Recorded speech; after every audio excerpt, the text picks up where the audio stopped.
Well, welcome to North Hobart Oval as we pan across the beautiful city that is Hobart. We are live from North Hobart Oval for the Banjos Bakery SFL Grand Final between the Huonville Lions and the Port, as we see Cygnet coming out through their banner. The two best sides, and look at Thorpe Oscott, hair flowing too, a new little style for him. Normally he has it up in a little bun, and led out by the captains, Reece Ward and Cal Rawson. The Huonville Lions come out. It's a battle of the Huon here at North Hobart Oval. My name is Tubes Taylor. It's a pleasure to have your company, and let me tell you, the rain has dissipated. We might get a little bit of that throughout the rest of this game, but it's a very good afternoon to Mark Snapper Allen. Snapper, what are you expecting? Well, I'm hoping for a contest. Obviously, it's not going to be about execution when the weather's like this. It's more going to be about effort, and I'm hoping both teams can bring that today. Absolutely, Snapper, as we see a rainbow build across Hobart, a pot of gold. Looks like it's headed to the tax office over there and perhaps down where the stadium may be in a few years' time. You're right, the two best sides, Huonville Lions, coming up against the Cygnet Port Football Club. We've seen the two best sides all throughout the year. I think the rain, Snapper, perhaps helps the Port a little, as we know that the Huonville Lions are stacked top heavy. When you look at their forward line of Mickey Paul, Daniel Archer, of course the former William Leach medalist Mitch Walker, and let's not forget Ethan Brock. Even though he's not tall, he plays tall. He's a prolific goal scorer and also a former William Leach medalist. Whereas Cygnet lack that big defender. They've got Liam Evans down there, who's been doing a little bit of research on. Yes, I'd just be interested to know whether or not he'll hold up in these sort of conditions. I know that he likes to intercept and he likes to run, but whether or not that's going to work today is going to be interesting. Certainly will be. The half-back lines of both these sides are prolific ball users. You've got Cameron Johns off half-back with Cal Rawson for the Huonville Lions. For Cygnet, it's the Lister brothers as well, running off half-back along with Jack Tammins as we come together for the national anthem. What's going through the players' mind? You know, it's all on Huonville Lions given their undefeated status. Yeah, look, it's been a big year for them. I think it's the 25th anniversary of their merger. It is. It's been a very successful year, at least. I think, all four senior sides have made finals this year at least. So that's fantastic effort from that club. They'd be very, very excited about ending the day with some success and some silverware. Absolutely, and as you say, the 25 years of merger with the Franklin Lions and the Huonville Bulldogs coming together to form the Huonville Lions. As we see them line up, we'll cross down to Brent Costello, who is our Master of Ceremonies. For today's Banjos Bakery Cafe SFL Seniors Grand Final between Huonville Lions and Cygnet. We acknowledge the Muanina people, the traditional and original owners of the land upon which today's game will be played. We recognise their continuing connection to land, water and culture, and pay our respects to their elders, past and present. We acknowledge the numerous Aboriginal players who have played the game at all clubs, together with those of Aboriginal descent playing in today's game. Now, if you're able, please be upstanding for the Australian National Anthem.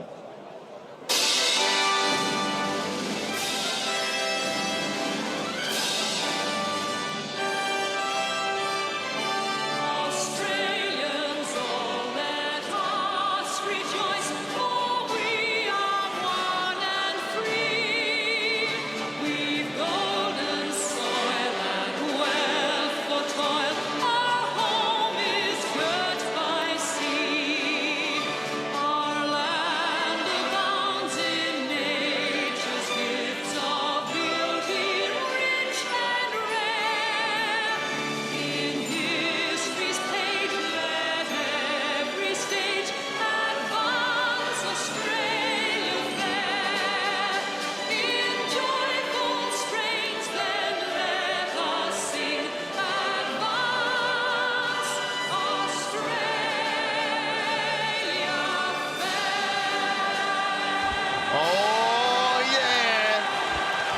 It's about to get busy here. It is Banjos Bakery SFL Grand Final action live from North Hobart Oval. My name is Tubes Taylor. I'm tipping a very tight contest. Huonville Lions will go in favourites though. I think the conditions perhaps favour Cygnet a little, but the quality of ball users that outfit on screen has just outnumbers their opposition slightly.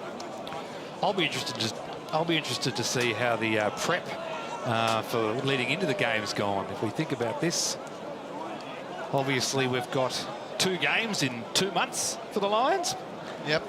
Versus a thumping preliminary win for Cygnet. So I'm not sure weeks off or witches' hats, which one would be better is hard to call. No, Jeremy Rockcliffe, of course, the Premier of Tasmania, tossing the coin, and Cameron Johns winning the toss, kicking to the left of screen for the Huonville Lions. I think you're right though, Snapper. It's all about preparation, and I know that the Huonville Lions have been put through their paces off the field because, as you said, 2 games in around 5 weeks for the Huonville Lions. Is that enough going into a grand final? Look, they look seasoned as a club, and you know, as an outfit on the ground, they look seasoned, so they look like they've been around the block a few times. Cygnet look young, they look fast, but we'll see in the first opening minute which one's got the nerves settled quickly. Some players to watch from the Huonville Lions, as I said, Cameron Johns and Cal Rawson running off halfback, prolific ball users. Brodie Rundle will relish these conditions, number 9 for the Huonville Lions. Don't forget Ethan Brock up forward, been playing with a broken foot, I've heard, all year, as Premier Jeremy Rockcliffe arrives there after some big coin tossing duties. He'll be sliding back up into the wet area where I first saw him there, a man of the people, Jeremy Rockcliffe.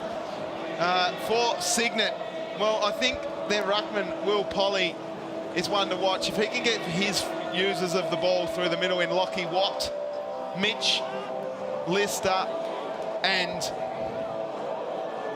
it looks like Will Cleland has gone into the middle, first use the balls. Let's not forget someone like Brady Jones, who's played a heck of a lot of football at the top level, coming back to his beloved Lions for the last couple of years, running through the middle in the stack hat.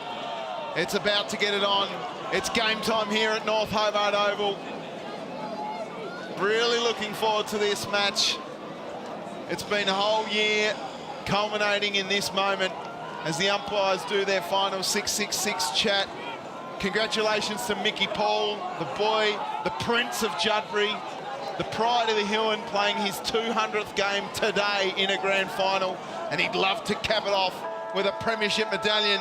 Let's get it on. Banjos Bakery SFL Grand Final live from North Hobart Oval. Ward wins it down in the ruck. Cleland runs over the footy. Jones jumps on it. It pops out the back for Cleland, who was kicked, went for the kick. Lister dives on the footy. We must mention the umpires just quickly. Kim Dillon, Zach Clark and Ben Payne in the middle. Paul Doran is our emergency. For the boundary, Jed Bricknell, Tom Groom, Bella Quinn and Lockie Sheen. In the goals, we've got Sean Williams and Jason Nichols. Out it comes now. Thorpe gets it forward into the path of Patton in the opposition's colours. Happy to see it across the line for a boundary throw-in. Well, it started as we expected. You know, wet and sloppy and tight in the contest. If they can stick a couple of those tackles, it'll be interesting to see. Boundary throw-in. The first movement forward by the Lions. Cleland gets pushed in the back. Diving on the footy was Schenk. He can't get it out, just pulls it back in though. Umpire's circling, letting it go. Thorpe tried to get it away. And it'll be a ball up. It's good to see Thorpe got out here on the wing, just shouting and barking instructions and pointing. Must be one of the biggest wingmen I've ever seen. Polly and Walker. Polly wins the double fister down, punched away by Ward. Ward got it back, got smothered by Mitch Lister. Dance hard under the footy and happy to see it across the line in front of Rundle, who looks to have a fast haircut and wore a Quicksilver t-shirt to the William Leach medal at West Point. Well, he's obviously got his finger on the pulse of the fashion. Boundary throw in just forward of the half-forward flank for the Huonville Lions. Ward wins it down. Jones with a rushed kick, gets it forward. Jacob Lister came out to meet the footy. Big one hit on him from Rundle. High tackle. It will be a free kick to Mitch Lister. Play before Brody Wonder came off and went for the bump, didn't he? Lister gives it off to Watt, who sends it forward. Looks like there's a job here for Tommy Clark on Cal Rawson as the ball just bobbles around. Cohen's in there. Kicked off the ground by Ward. Oh, big time Falcon. And we'll see a ball up. Cameron Johns did well in the contest there at centre half back, getting to the front. Johns and Polly do battle again. Schenk came through with a hand, left it behind. Cohen got it away. Through comes Thorpe. That is Dale Thorpe, who left it for Lister. Lister got a handball up to Polly. Polly off to Jacob Lister, who rolls one forward. Oh, that's a big one there. Boscott dives on Houth. And the umpire calls him holding the footy. Great tackle. He got on top of him, but he turned him around. Didn't give away free. It was actually Quarrier who slid in there. Now a chance for Doreen on the second grab. Can't get there. McIndoe in the pocket. Handball's underground. Gets it off to Johns. Johns handballs over the top to Ward. Ward's handball goes in the direction of Keogh. Keogh manages to go back and gather the footy. This should be wrapped up by Polly all by himself at centre wing. Handball's off to Lockie Watt. Gives it off to Liam Evans. Evans just tapped it to Keogh. Keogh looks up. He's got a short one on. Mickey Paul on a long lead. Nice work, Bluey Duggan. Was he infringed upon according to the umpire? Yes. Here's the first real scoring opportunity. I think it's going to open up if they can get it to him quick. No, they'll slow the play. Here's the falconry work from a little earlier.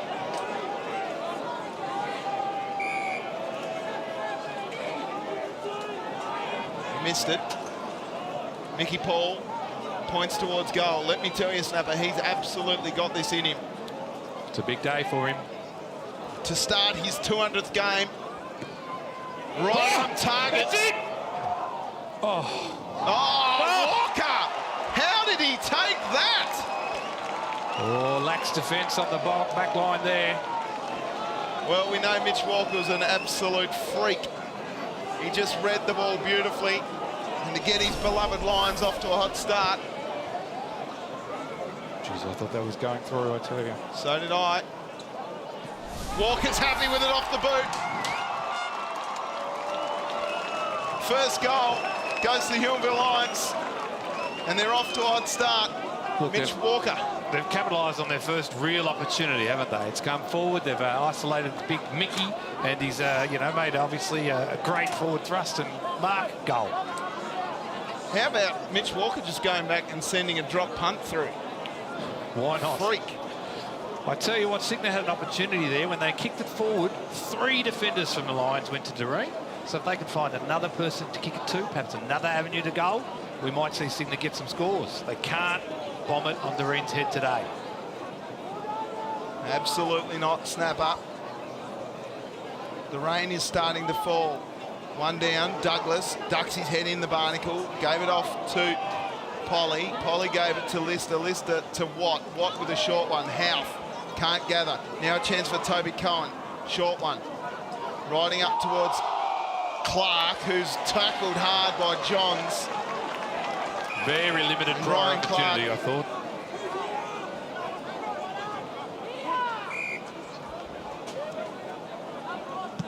Johns sends the one sky high. Is this one? No need for that, so it's a downfield free kick, and they had players everywhere there, Cygnet. Now the kick long towards Bluey Duggan and Mickey Paul, rolling out the back, out of bounds. So a little undisciplined from the Cygnet Footy Club. It was a well-weighted kick from Archer then into the forward line.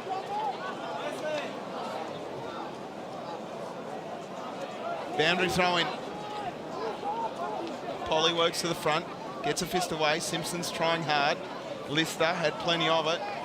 Had his head ripped off there was Jackson Simpson, and the umpire, Ben Payne, will ball it up.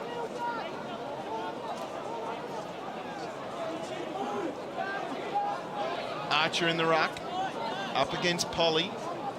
Archer won it down to Ethan Brock. Couldn't quite get there. The Barnacles having a crack here. Through comes Walker. Patton's riding him hard.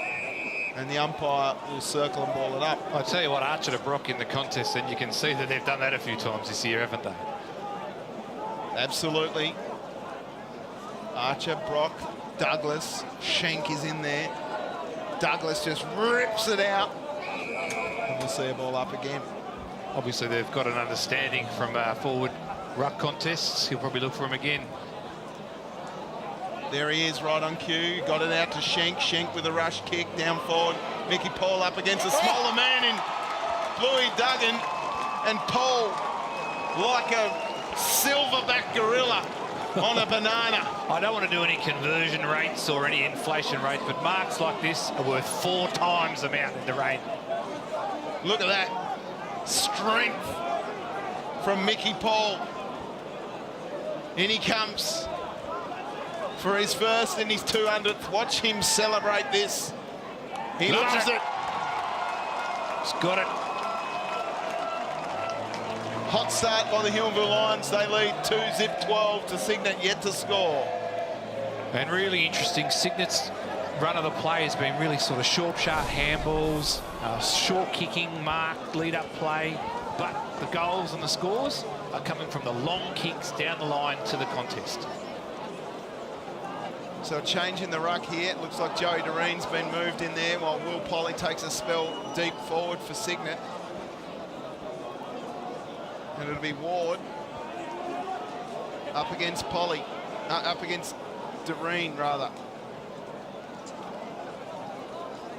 Boscott's moved himself into the middle. Out comes Douglas with a clean set of heels. Patton, and that's too easy for Mitch Walker. He reads the ball so well. He's got a taste for it.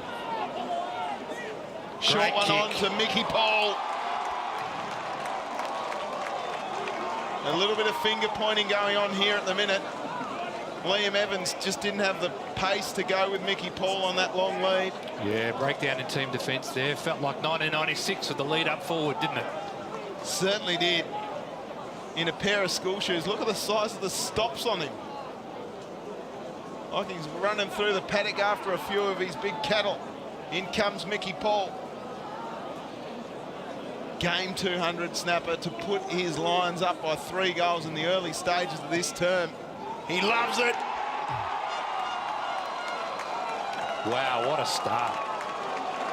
3 goals straight in drizzling, horrible conditions. This is a fantastic start for the Lions.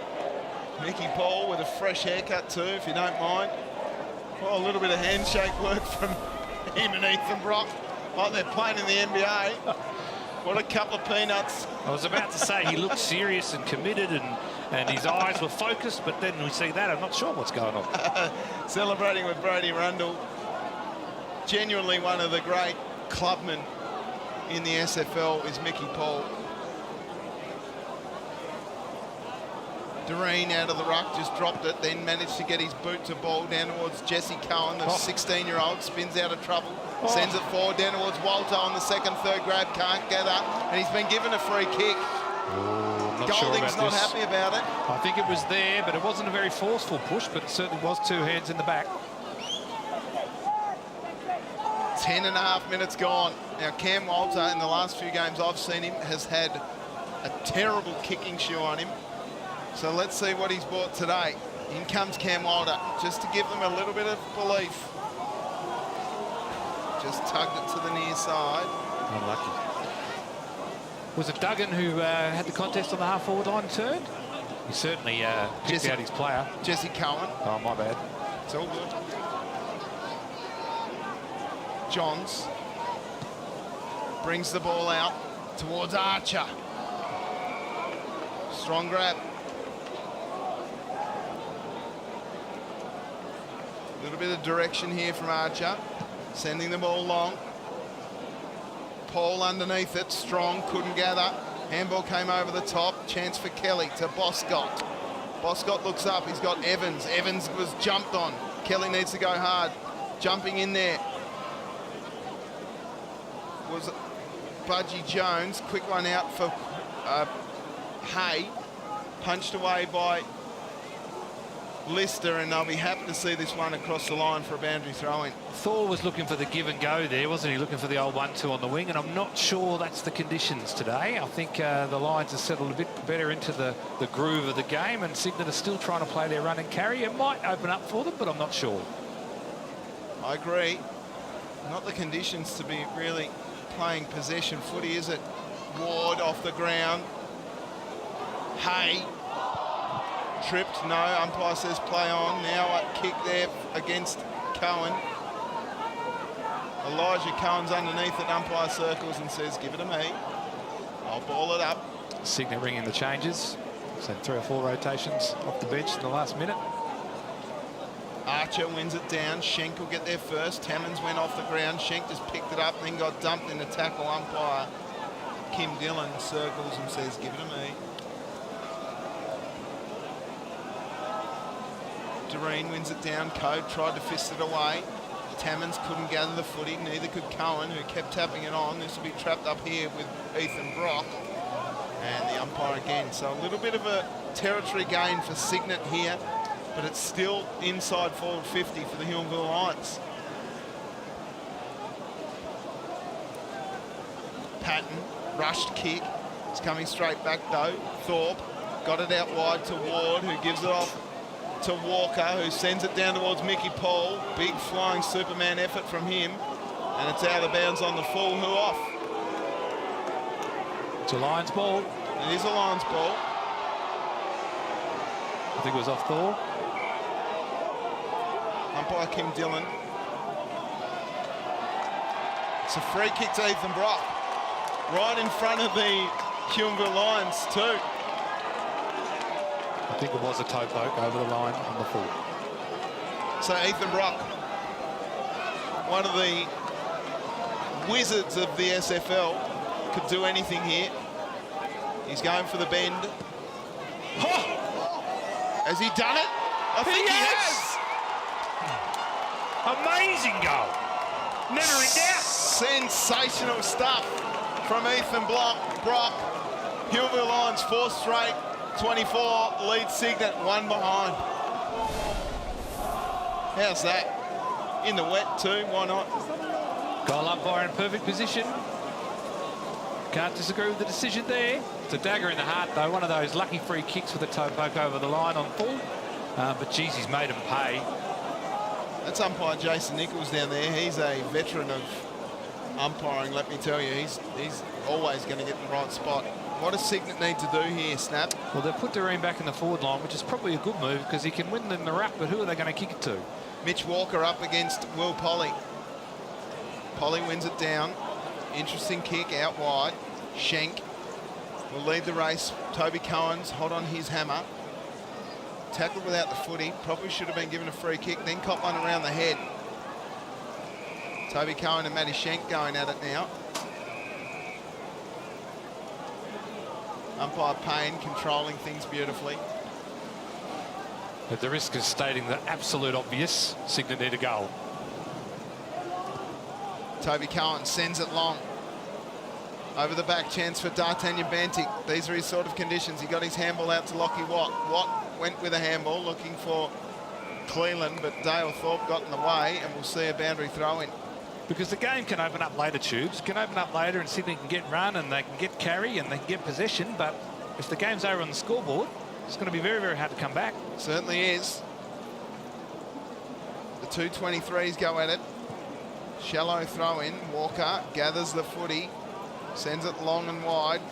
Dylan Hay does well. It's touched across the line for a boundary throw in. Great to see North Hobart. All the grandstands pretty much full, Snapper. Yeah, despite the weather, they've come out to support their families, support their friends, support their club, support Tasmanian football. Community footy at its best. Free kick maybe, Pick no. up. That's a great pick-up. It was Toby Cohen that gave it off to Boscott, who goes inside forward 50 with an absolute pillock of a kick. Rawson handballs over the top. Quarrier has a number of players for company. Houth can't gather. Cleland scooped it off to Bantic. Bantic short. Finds Clark. They had numbers all over there. Cygnet did. Fantastic. So if they can get it down there more often, who knows? Jake Dance on a short lead, and he's found. The gap opened up and he found it. Great finish. Now Dance has just got to go back. How good does the Clenance Mitre 10 Sharon look? The brand new Sharon. A little bit of gold luster on it too, Snapper. Contrasted colours, 100 on the screen tubes. It's so red. In comes Jake Dance, a must kick for Cygnet.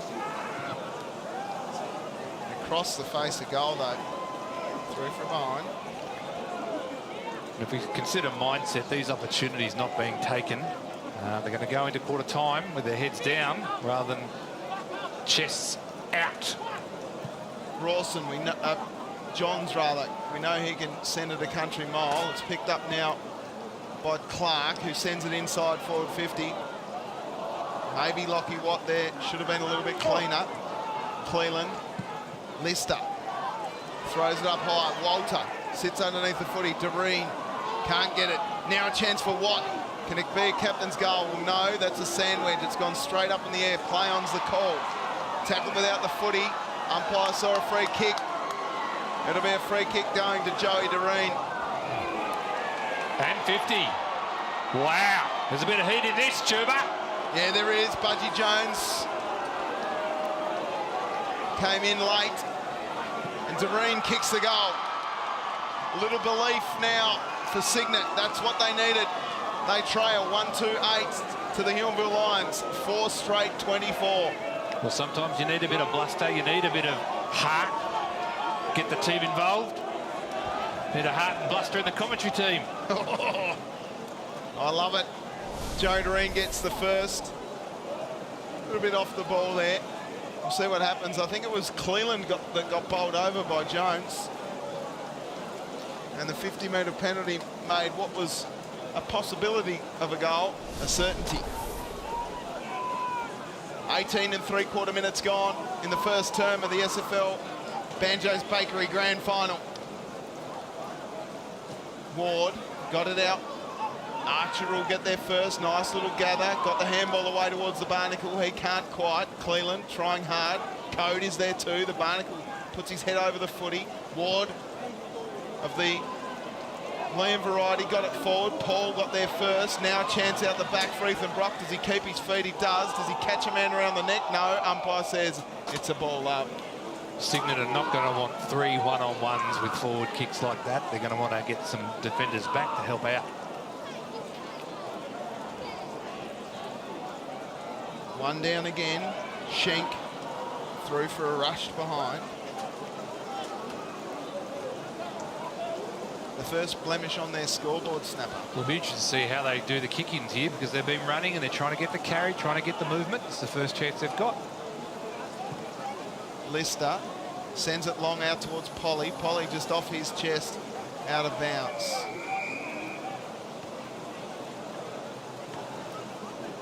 Look at that. Imagine having the flexibility and length to get the Sharon off the concrete over the fence. I pulled my hammy just watching. Boundary thrown at half forward for the Huonville Lions. Rain tumbling down. Polly wins it forward. Rawson underneath it. Cohen got his kick. It was touched. Doreen with one off the ground. McIndoe, only one that wanted the footy, sends it long towards Schenk, who's all by himself. Tap it over. Tammins arrives, and then Schenk just steps over the line for a boundary throw-in. It's funny, Schenk's not wet yet because he's so skinny he's got to run around to get wet. The rain's missing him. Love these two clubs, Snap. They stand for a lot of great things. Great communities. Huge, yeah, huge communities. Schenk got his handball away. Cleland got buffed off it by the Barnacle. Now a chance for Reece Ward. Couldn't gather.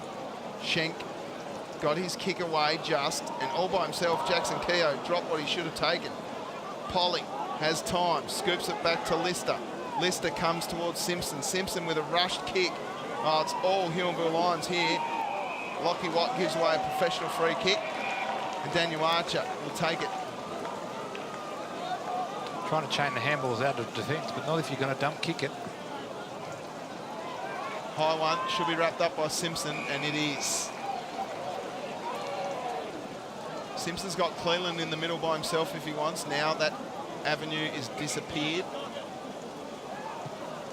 Umpire calls him to play on. Johnny Thorpe, Dale Thorpe rather. Johnny Thorpe is there. Spinning out of trouble is Tammins.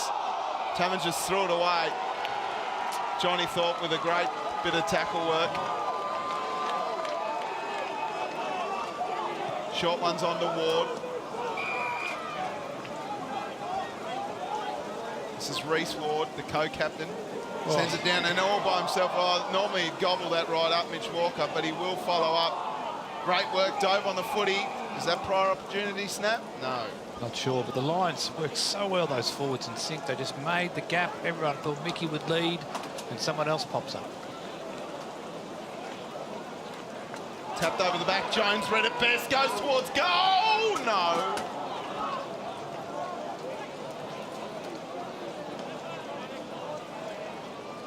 .22 3/4 minutes gone in the first term. Huonville are all over Cygnet at the moment. Short one on to Tommy Clark. Nicky Paul gets asked to come back a couple. Short one on, oh dear. Bluey Duggan by himself. Sides against, going back and heads out towards Tammins, who takes the mark. No, out on the full. Walker. Sends one down towards Archer, who's so strong. Liam Evans punches the ground in frustration. The good news is that Daniel Archer is on a tough angle. Well, there's no chance he's passing it because I don't think he's turned around yet. Oh, yes, he has. Okay. He was never looking to pass. No. I don't mind it at all. I can see what Cygnet were trying to do there, trying to shift the team defence of the Lions, but it just didn't work. They missed it by a couple of centimetres out the full. In comes Daniel Archer. Gee, how long's his 40 seconds going to go? In comes Daniel Archer from a tough pocket to kick goals on. Gee, it's a nice kick off the boot. I tell you what. Wow. What a kick. No wonder he wasn't looking to pass it. 5 goals to Huonville Lions, leading Cygnet 1 goal to the margin. 4 straight goals. Wow, what a kick from Daniel Archer. Umpire didn't even move. Did not move. He loves it, the double fist. 2 Cobras, high fives all round. And Cygnet needs something. Well, if you asked me before the game, I would have said it's going to be a game for the smalls. But it hasn't turned out that way. The big men from Huonville have really stood up this quarter.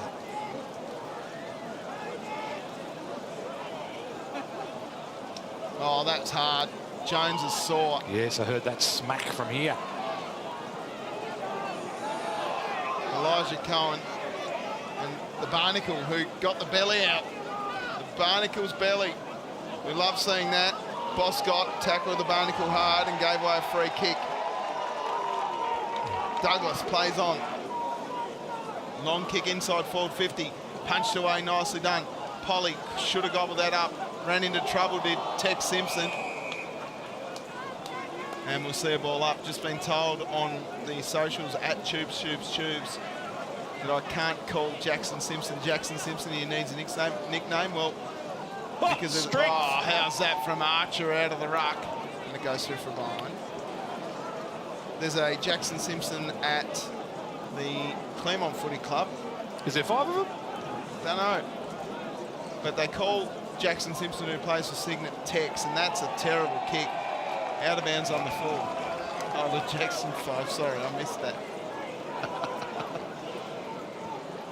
Rawson sends it down towards Walker on the fly. Tammins gave it straight up to Walker, and this should be mopped up by Doreen at ease. I'm not entirely sure. Boscott's getting a bit frustrated. Big fly from Walker. Walter, rather.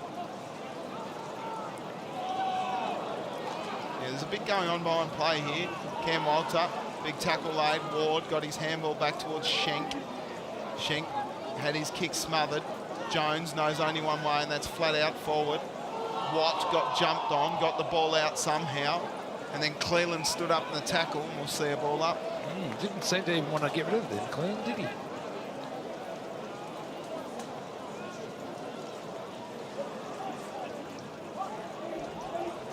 Oh, that's a big tackle. And dangerous too. Dangerous, yep. Well, let me tell you, it won't harm Brodie Rundle. He's genuinely one of the hard nuts. Sends the ball inside forward 50. Fist came from behind. Keogh got wrapped up in a high one. If they weren't going to pay the first one, they were going to pay the second one. It was definitely high to Archer there. Jackson Keogh will go back and have a shot on goal.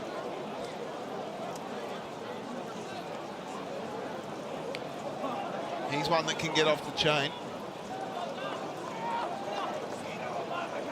27.5 minutes gone in the first term. In comes Keogh. Likes it. Threads it.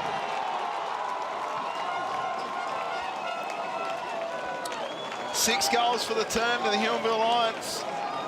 6 goals, 3. They've had 9 scoring shots to 3, Snapper, and they've made the most of their opportunities. They're dominating the inside 50s. They're getting goals from their talls, goals from their smalls. They're winning all the free kick count too because they're getting in first. Clinical stuff from Jackson Keogh. Have a look at this. He loved it off the boot too. Jace Nichols gives it the 2 fingers for 6 points. Back in the middle. Free kick against Jones on Cohen. And game number 50 for the club.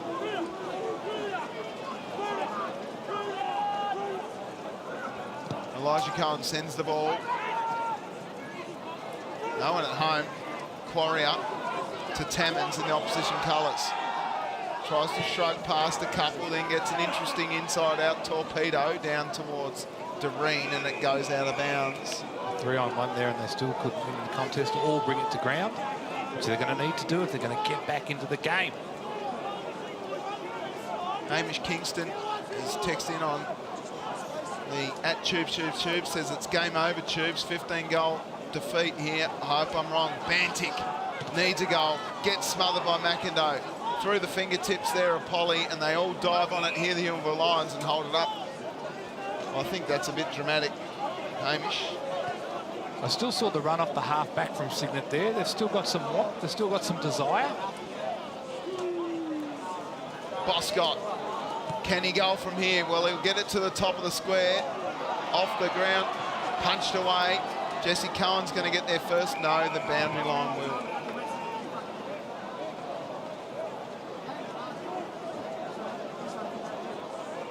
If after a stoppage you're kicking long to 2-on-1, it means the structures aren't right. People got to know their roles on days like today. Boundary throw in. Polly got it punched away by Ward. Lister got his handball away. Keogh slid through a tackle. Dale Thorpe rather. Cohen goes hard at the footy, got pushed away off the ball. Now Keogh gathers the ball and sends it out wide out on the full.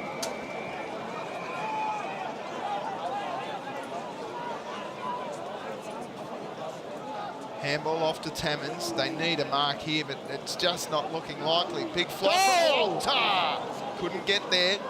Punch forward again. Off the ground. Maybe a kick in danger. Umpire saw it.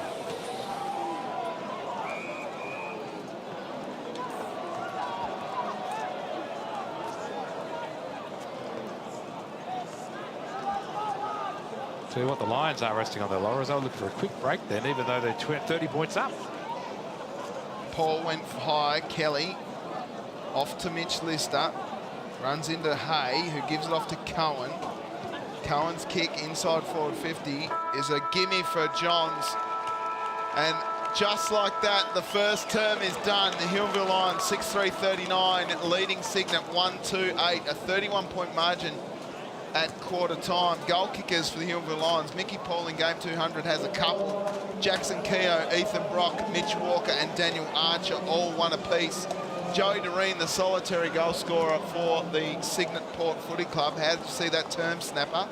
Well, we were worried about whether or not the Lions would have had enough game practice leading in.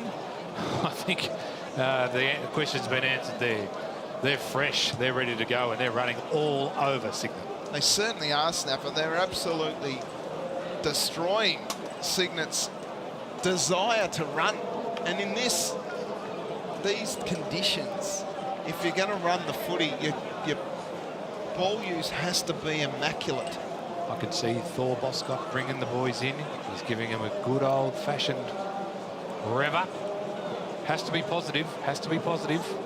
Let's take a look at the highlights from the first term, thanks to Banjos Bakery. There's the mark to Walker. How good was that, Snapper? Fantastic. Last line of defence, brilliant. And the goal too, didn't he love it? Richie Walker.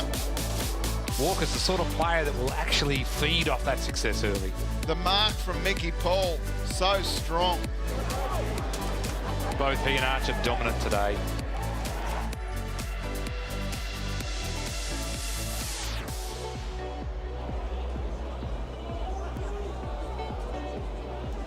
Mickey Paul again with his second.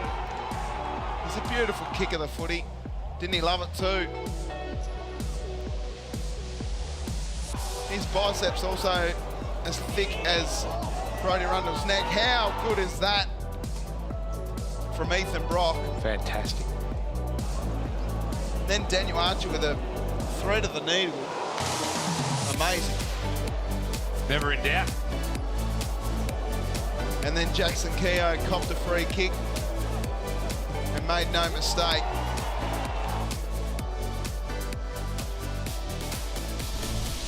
And that is it. We'll take a quick break here, get some ads out of the way and be right back. Do not go anywhere. Second term of the Banjos Bakery SFL Senior Grand Final coming up shortly. Don't go anywhere. Mate, the Great Australian Bite has something delicious for you. Banjos Bakery Cafe, where meets baked fresh in every store every day since 1984. The Great Australian Bite has never tasted this good. Visit a store near you or download the app and order today. Banjos Bakery Cafe, baking things better.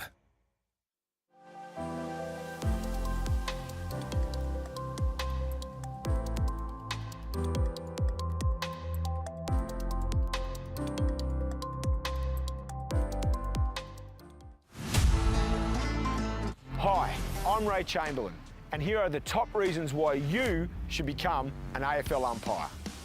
You love intellectual conversations. I know you're not. No, I said. And you said no. Everybody knows you need help with your anger management issues. We don't talk to one another like that. It's okay. You just can't keep up with the young ones any longer. It's run down. Because you like to get paid to keep fit. Blow your whistle, show your decision, show your good strong signals, then get on your bike and go. It's the best game in the world.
Second term about to get underway here at North Hobart Oval. Thanks to all of those folks that text in at Tubes and told me that the Huonville Lions title on the scoreboard was incorrectly spelled. rookie error from me. I'll accept responsibility for that one. We're about to get underway. Second term. Snapper, what's the message at quarter time from Coach Thor Boscott of the Cygnet Port Footy Club? Oh, look, it'd be interesting to know what the message was before the game, because clearly it hasn't worked, and whether or not you throw the game plan out after 27 or 8 minutes, it was a long quarter, I'm not sure. Second quarter about to get underway. It's on now. Off the ground, Ward. Got it forward. Hay had a fresh airy. Threw hard at it. Might have been... It is Tommy Clark, the man with thick quads. Boscott roved it well. Got the handball over the top to Cleland. He got pushed off it. McIndoe just threw it away off the ground from Rundle. Goes forward. Tammins gets there first. Clark spins around, gets himself into a bit of trouble, gives it off to Tammins. Tammins' kick was affected by a tackler. Then he got it back, did Rundle, off the Barnacle Douglas, and Mitch Walker sees that one out of bounds for a ball in. And a couple of times now we've seen Cygnet try to chain those handballs together to try and get some run, but the third or fourth handball has resulted in a dump kick. It's gone nowhere. Just the pressure is immense from the Huonville Lions. Doreen wins it down. Boscott inserting himself into the game. Kicked off the ground by Ward. Strong mark by Douglas. Couldn't quite gather it on the third attempt. Got a rush kick forward towards Schenk. Code wears him like a glove. Coming through there was Toby Cohen. Hay up to Jones. Jones bends one around. It's a beauty. Brady Jones gets his first. And the hot start from the Huonville Lions continues in the second term. Wow, clean hands in the wet. Fantastic. That's what Cygnet are trying to do. But they're just not clean enough just yet. Yeah, look, when it goes forward for the Lions, whether it's in the air or on the ground, they certainly bring it to the contest, and their runners are there. Their runners from the midfield know where to go. It's worked for them all year. Brilliant goal from Budgie Jones. He'll be replaying that all night. Doreen wins it down. Cleland couldn't quite. Cohen gathered, but got wrapped up in a tackle immediately. We'll see a ball up.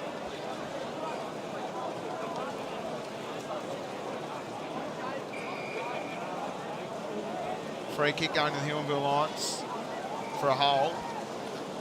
Ward. Archer's on a long lead here. The kick doesn't favour him though. Has time to wheel around and send it down towards Ethan Brock, who just worked to the front of the pack. Worked his man under the ball, I should say, and Tex Simpson couldn't hold off Ethan Brock. He was pushing him in the back, but he also had a whole bunch of his jumper grabbed. Let's take a look at the replay, Snap.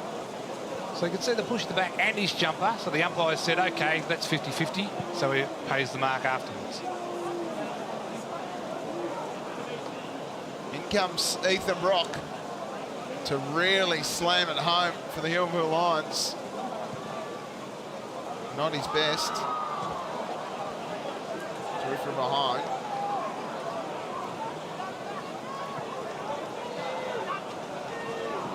Long kick out. Douglas. Smart stuff from Walker. Kicked off the ground. Jones has a bit of time. Gets his kick smothered. Schenk was looking to kill someone there. Schenk was looking to shank. Prism rules. Boundary throwing.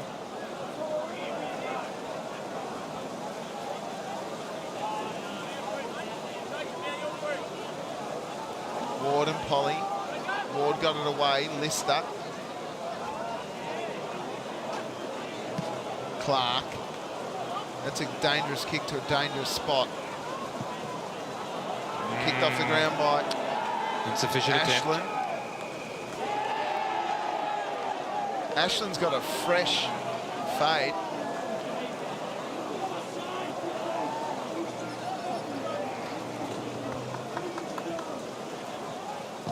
Kick was smothered. Play on's the call. Ward got it away. Boscott gives Watt some space. Watt gave it straight to Cohen, and here's a mark by Ashland.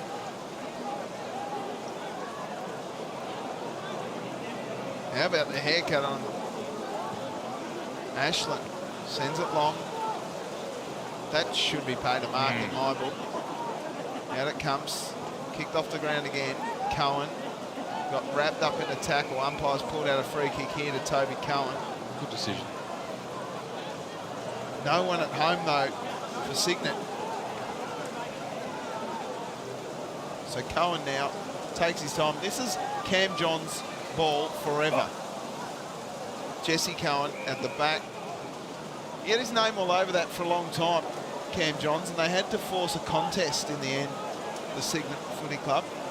Doreen out of the ruck, tapped it back. Quarry up, such a strong unit. It's marked by Toby Cohen. Has he got the journey? He does. Maybe not in these conditions as the rain is starting to really fall. Teeming there.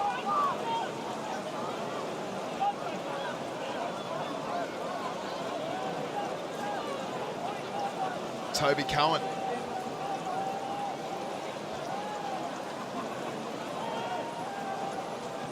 It's called to play on, so sends a little 9-9 up. That's punched through for a rush behind.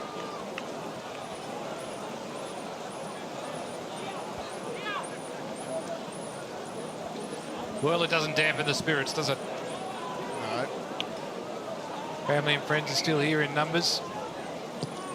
Absolutely. Brave the conditions for the canteen. I can hear some sort of bird chirping. Spring is in the air. Spring is in the air. This isn't the overly nice spring conditions as Code gets it out. Tapping the ball back. I'll tell you what, that hot start from the Lions is really going to come and pay through, isn't it?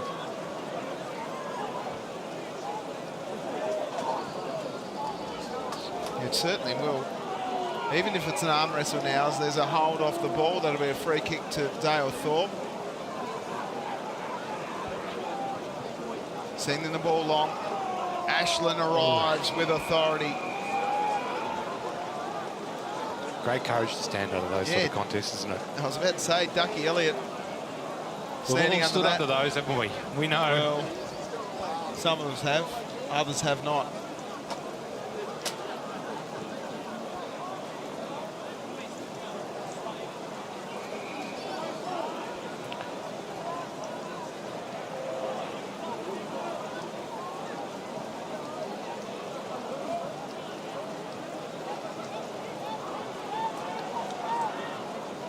Scrappy stuff here. Watt, clever. Too much on it though for Toby Cohen, and Quarry are happy to see it across the line. It's just not going to suit their style today, Cygnet. They're going to try and generate that run and go the short chip because that's their style and serve them as well. It's got them to the grand final. It just feels like today is just oppressive conditions.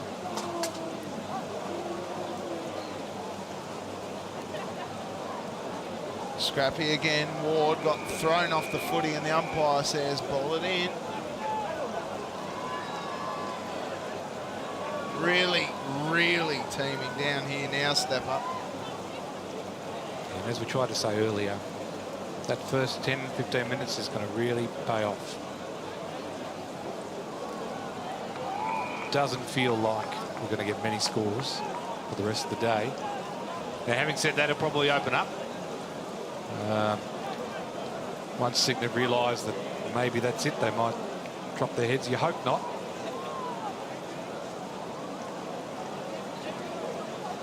As it pops out the back here, Clark takes a bit of time, pushes it on to Watt.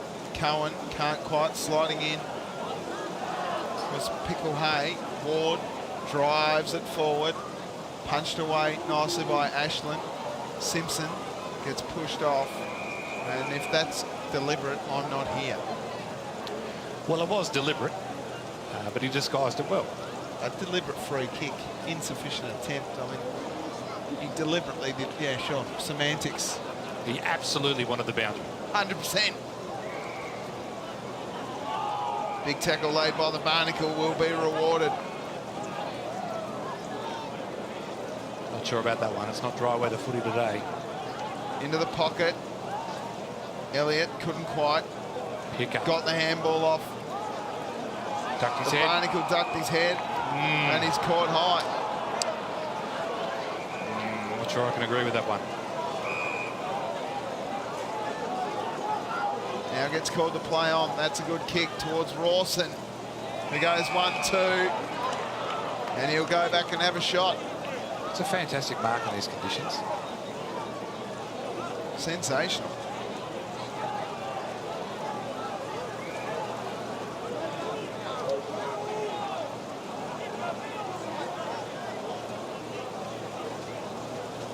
So now Rawson to really just dent the confidence of the Cygnet Footy Club, who are dejected at the moment.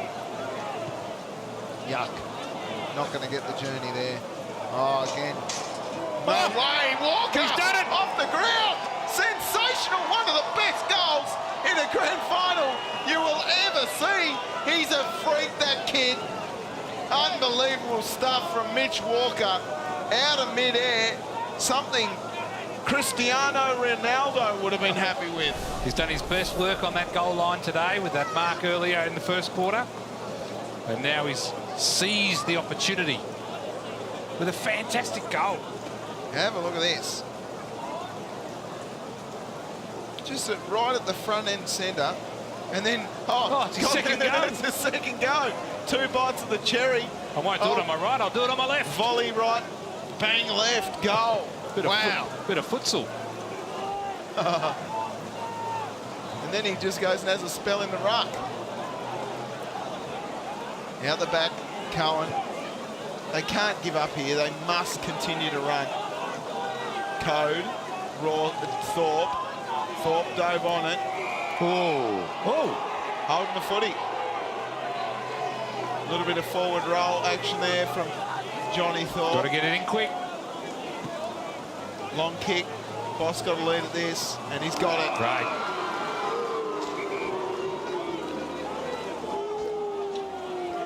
Really well-weighted kick. Excellent lead. It was only going to Thor. He was amongst 4 or 5 lines too. Can he generate some lightning? Love that. In comes Boscott to potentially fire up his beloved Cygnet Port Footy Club. Boscott for his first. Loves it. Knew straight away, didn't he? He certainly did. Maybe that's the catalyst that gets the Port fired up snapper. Well, what it does do is it enables the team to believe that if they can get it in quick, if they can win those one-on-one contests, just even them out, it can get forward and they can have those opportunities, but they've got to convert them. Every single one now. Time will run out. Didn't he celebrate too? Little fist pump. Love it.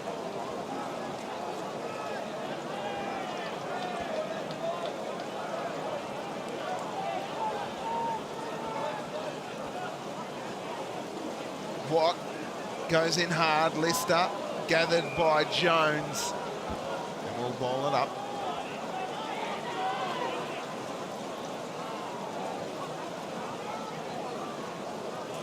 Keep your feet. Slipping out the back. Rushed kick from Thorpe. Free kick given to Lister. Fistful of jumper there.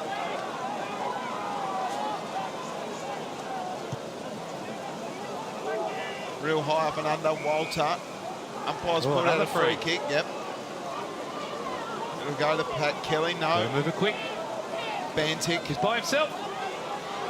Down towards Cam Walter. Ooh. Tell you what. You're right, Snapper. When they move it quick, they look dangerous. Oh, absolutely. But if they can get and can obviously convert the opportunities, I don't mean to sound state the obvious here, but it's the belief. you start believing in your system again once you get reward on the scoreboard. Still plenty of game to go. In comes Cam Walter.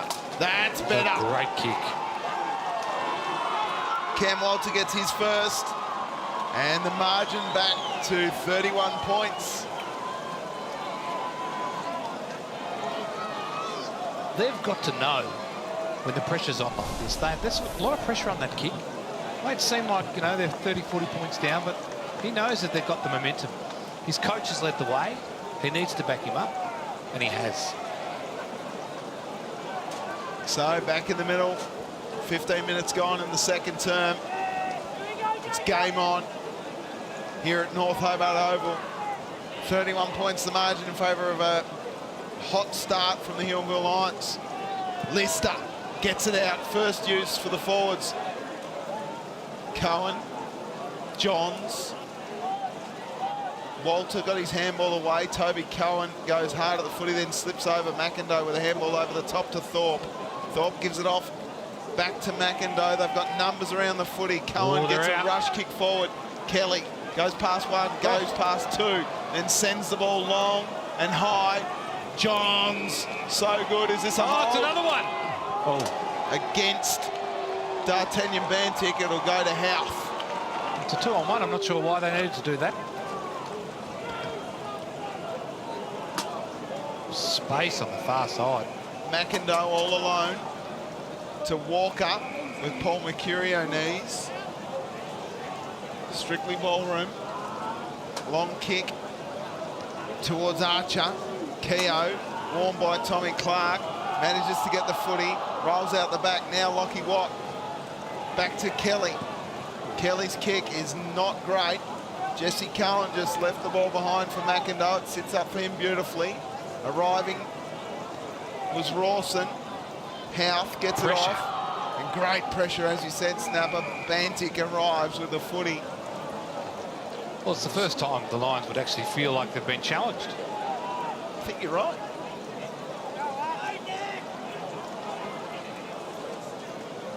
Cohen looked for Cohen, then Thorpe is in trouble. Jesse arrived late, got it towards Douglas. Douglas goes out wide to Walker. Walker's kick is a long one.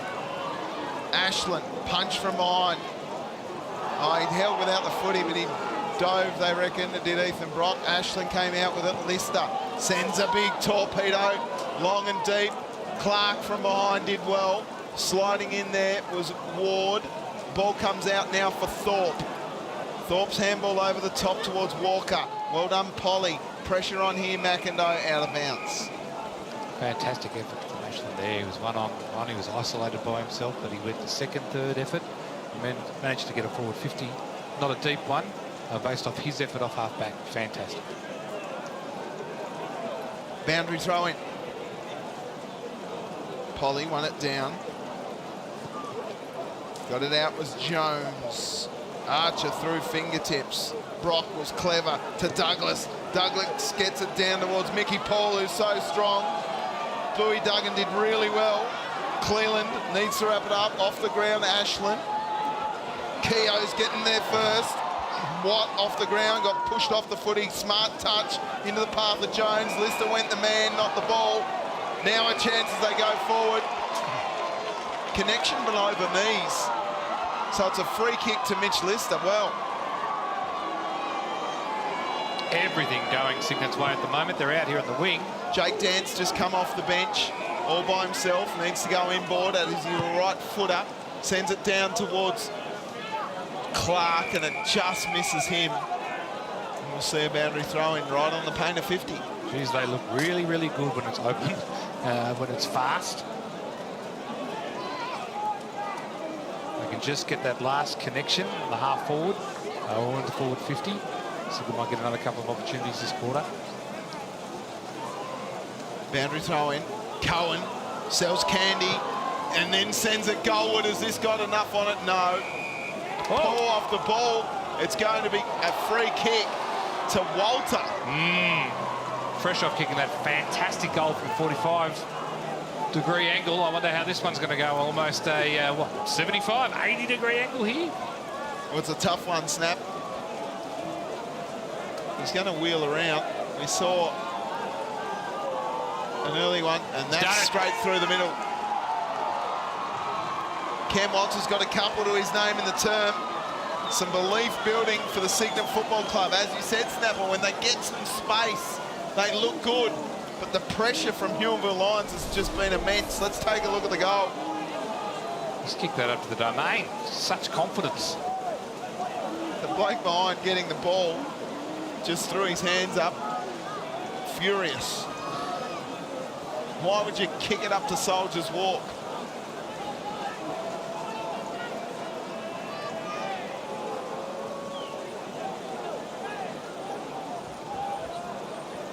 Ball up. Doreen against Ward. One down, Doreen in the right spot, gathers the footy, gets a rushed kick forward. No one at home. Johns comes out to meet the ball. They've torn up a bit of the turf here. The council will be unhappy with that. Lister buried in. Now a handball came out the back. Code's the only one there. Boscott off the ground, sends it inside forward 50. Jakey Dance has time, bends it round. Which way does it bounce? It goes through from behind. Geez, they're all over it at the moment, aren't they? Margin back to 4 straight goals. Johns to bring the ball out from full-back. He's going straight up the guts. Long towards Archer.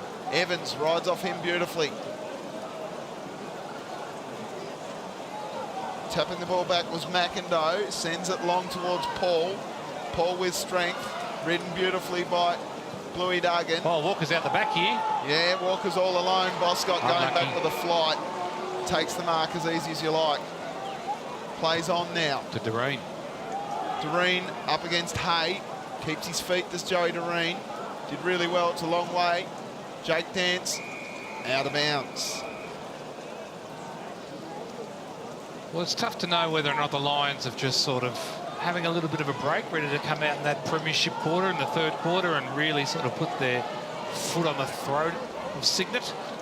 As the successful Dodgers Ferry Shark reserves going back-to-back come through. Broscott rode the bump. Houth. Boscott went in hard. Caught one high. Umpire saw a free kick. It's going the way of the Lions. Yeah, I'm not sure he got the signal right there. Certainly, Boscott slid in and seemed to hold on to a player that didn't have the ball. Houth sends the ball long. Big fly. Doreen came from behind. Hay tried hard. Diving on the ball was Lister. The ball's just sitting there if anyone wants it. And the umpire says, no, ball it up. Yeah, so as I was saying, it's hard to know whether or not the Lions are just having a breather or whether or not it's been an absolute dominant quarter from the boys from Cygnet. Evans got the kick away. They're certainly getting that fast forward movement that they've been craving since the start. It's been fantastic. Capitalising on some opportunities, but it's just such a long way back, Tubes. It is a long way back, Snapper Allen. A ball in. Archer, strong. Lister, sliding. Gave it up. Basically threw it to Boscott. We'll see a ball up. Cygnet have won this quarter easily, and yet they're still 20-odd points down.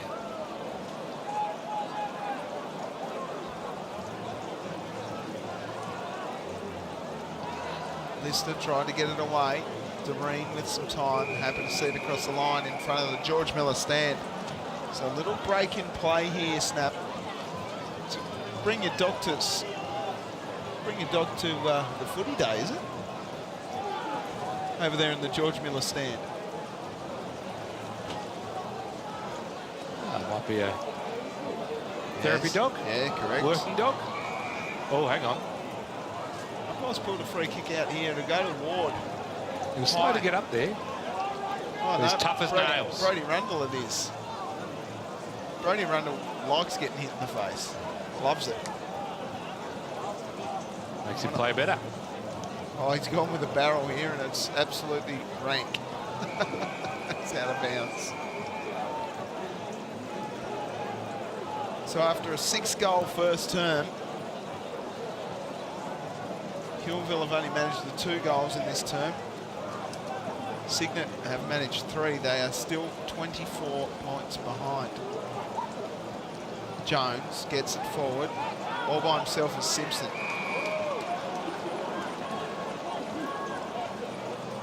Duggan. It's actually Ashland. No, it's not. It's Tammins. Have a third crack, choose. Good time, lucky. Tammins goes long. This has not worked for them at all. Jones gets his helmet ripped off literally by Thor Boscott. You won't mind that, Jones. Ambitious switch of play there, ambitious. Off the ground. Douglas gets pushed off it by Ashland. Douglas with fast feet goes out wide to Rawson in a mud puddle. Goes to Ducky Elliott rather. Elliott sends it down, and that's well defended by Tex Simpson. Let's take a look at the helmet being ripped off here. Snapper, what'd you make of this? I think he said, I don't agree with your fashion choices.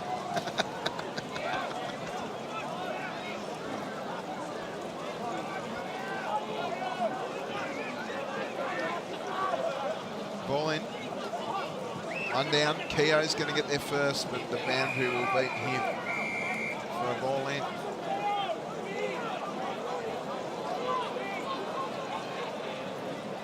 So the game just in the last sort of 10 minutes has just taken a real clampy sort of stoppage dominated. As here we go, Thorpe just dropped it. Great tackle, great pressure. Now, can they move here and get one last opportunity before the halftime siren to really go in up and about? Cleland sends it long. Polly from the back. Down at the front was Cohen. You can't run into Daniel Golding and expect to just keep moving forward. He's a solid human being.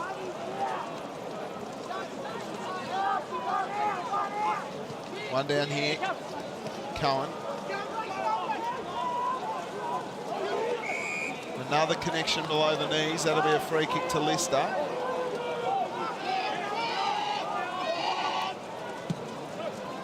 Long kick. Big fly from Bantic. At the back, got his handball over the top, looking for Jake Dance. Clark got the footy. Golding went up to Keogh. Keogh worked it out to Johnny Thorpe. Cleland throws it on the boot. Who's at home? Got to make a contest. Golding gets pushed across the line. Great contest by D'Artagnan Bantic. Almost a spectacular 2 bites or 3 bites of the cherry grab there. That would have been fantastic. Ball in. Cygnet will love a goal here. Watch for Boscott. Doreen out of the ruck. Thorpe down to Johns. Johns' rush kick. It's going to work out okay. Archer wheels around. Who's at home? Simpson. Handballs over the top to Tammins. Gets it back. Does Simpson, and then that's Rancid. Unlucky.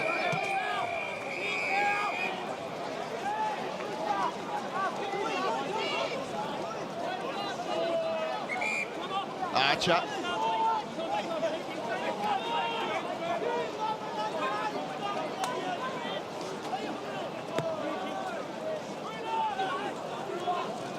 Cohen through a number of players. Ashland gets tackled with a footy. Great tackle, Brody Rundle. That's tough. Have set up well behind the ball. Have Cygnet. Clever kick. Out the back. Ashland has been good. He's had a great quarter. Sends it out here. Quarrier, Dance. And Houth all by himself. Just left it behind him, Jackie Houth. Cygnet will take that every day of the week. It was 1v3 out there on the wing, and they've managed to get a stoppage. Can't be long left in the term. We're coming up to 29 minutes. Snapper. Geez, Aston's been good off half-back. A couple of times there, he's really made a difference. Polly wins it. Cohen. Houth with a handball. Clever. Thorpe left it behind, but then went and got it again. Is that holding the ball? No, says the umpire. Cohen dove on the footy. Umpire circles ball up. Umpires do a great job, but I'm not sure what the difference between that contest was and the one we just had on the half-forward line for the Lions. Both had exact amount of prior opportunity, and it's dislodged in the tackle, so let's be consistent. Watt got it down. Now a chance for Cohen. Inside forward 50. Doreen, which way does this bounce? Is it going to go through? No. Little things like that, Snapper. That rolls through. A little change. As Rundle takes the mark at half-time here at North Hobart Oval. The Huonville Lions, 8-4-52. Lead Cygnet, 4-5-29. Goal kickers for the Huonville Lions, 2 to Mitch Walker, 2 to Mickey Paul, then singles to Brady Jones, Jackson Keogh, Ethan Brock and Daniel Archer. For the Port, 2 to Cam Walter and singles to Joey Doreen and Thor Boscott. Cygnet certainly won that term, Snapper. They certainly did. I just wonder, you know, I don't mean to be a naysayer, but I wonder if it's too little too late. That first 20 minutes from the Lions in the first quarter will actually win the whole game. Well, they're a very proud football club, very proud community down there. They've seen their reserves get absolutely pounded in the reserves grand final against Dodgers Ferry. What they will have is belief in their system. They'll believe now that the plan they had going in will work. Whereas, at quarter time, I wonder if they would have thought that. Yeah, I'm not sure. Better players for the Huonville Lions. Well, I think Brady Jones has been sensational through the middle. Brody Rundle's had a fair bit of it. Off half-back, Cam Johns has been very, very good. You can hear the cheers coming in for Huonville as they come off and for Cygnet as they run through.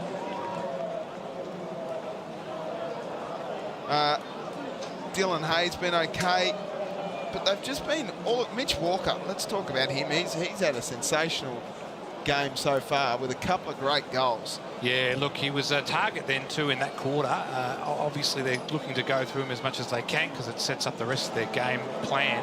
But he was a little bit quiet, but perhaps, you know, starved of opportunities because Sydney were on top.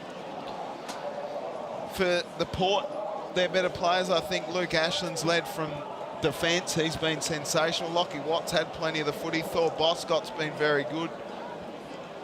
But there's just not enough. There's not enough clean ball use. When they get space, maybe it's the small confines of North Hobart Oval that's holding Cygnet up. I think sometimes when we call games like this, we can think that one team is playing and the other has stopped. But I think actually that's what's happened in that quarter. I think the Lions are sort of just taking their foot off the gas for a little bit, saving themselves up, knowing that they don't need to worry too much too soon. And they might come out in this first 5 or 10 minutes of the third quarter and really put the sword to Cygnet.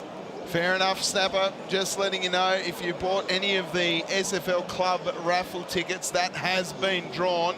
And if your name is Andrew Hyatt from Sorrel, you've won a package for 2 valued at $10,000 to head to the AFL Grand Final. That's unbelievable. Well he's done. listening to the broadcast, which we haven't heard him cheer, so clearly he's not. Absolutely. My name's Tubes Taylor. I'm joined by Mark Allen. We'll take a break here. It's halftime. Oh, we might have a look at the highlights firstly for the second term. Here they are. How about this? Brady Jones. Classic stuff. Clean hands, amazing. Just before the rain started really pouring down too for that quarter.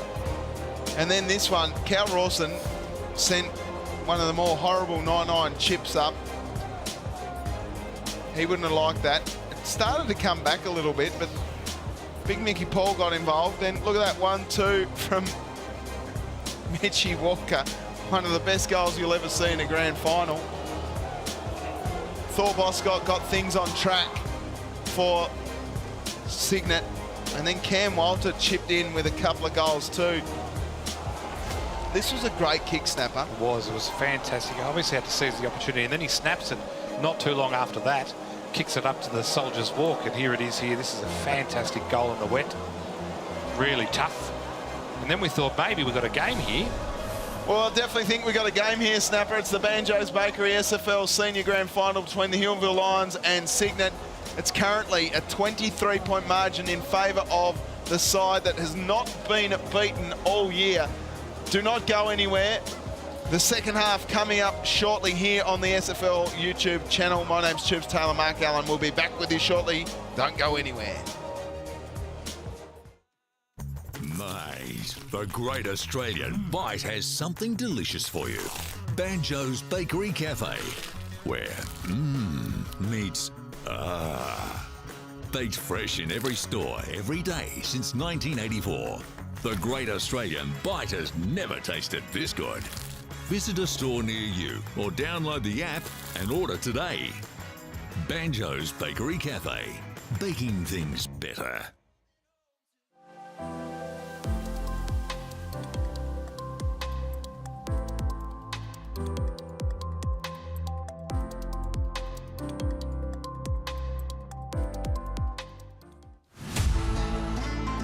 Hi, I'm Ray Chamberlain, and here are the top reasons why you should become an AFL umpire. You love intellectual conversations. I know you're not. No, I said And you said no. Everybody knows you need help with your anger management issues. We don't talk to one another like that. Oh, it's okay. You just can't keep up with the young ones any longer. It's run down. Because you like to get paid to keep fit. Blow your whistle, show your decision, show your good strong signals, then get on your bike and go. It's the best game in the world.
Well, we're about to get underway in the third term here at North Hobart Oval in the Banjos Bakery SFL Grand Final.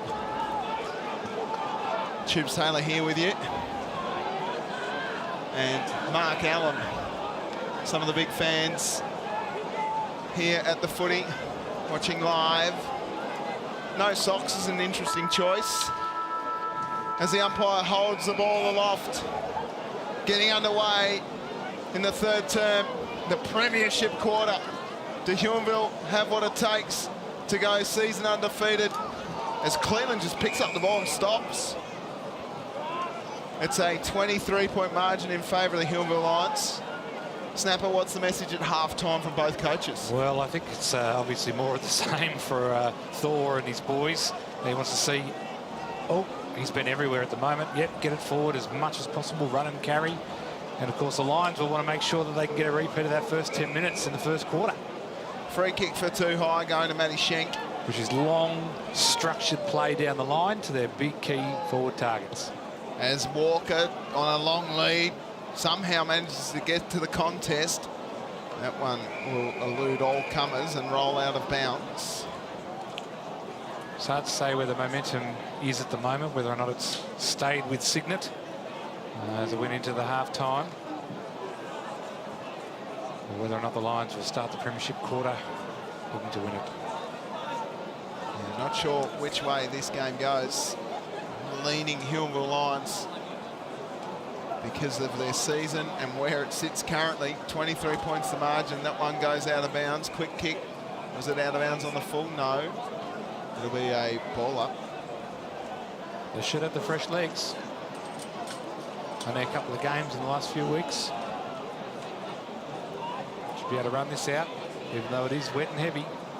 Ward and Polly will do battle again.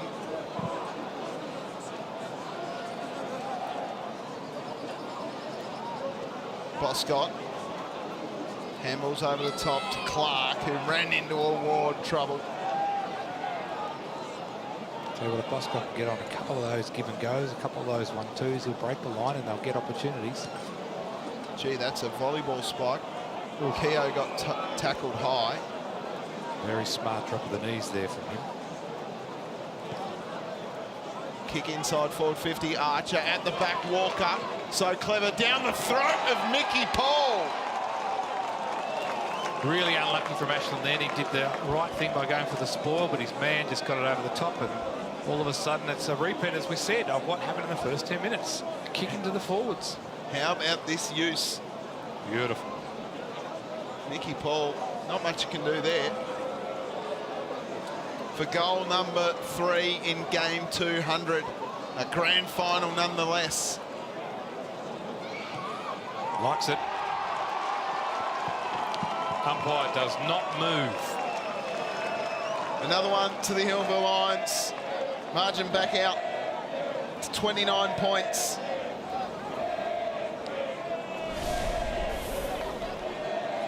They love him down the hill, and Mickey Paul.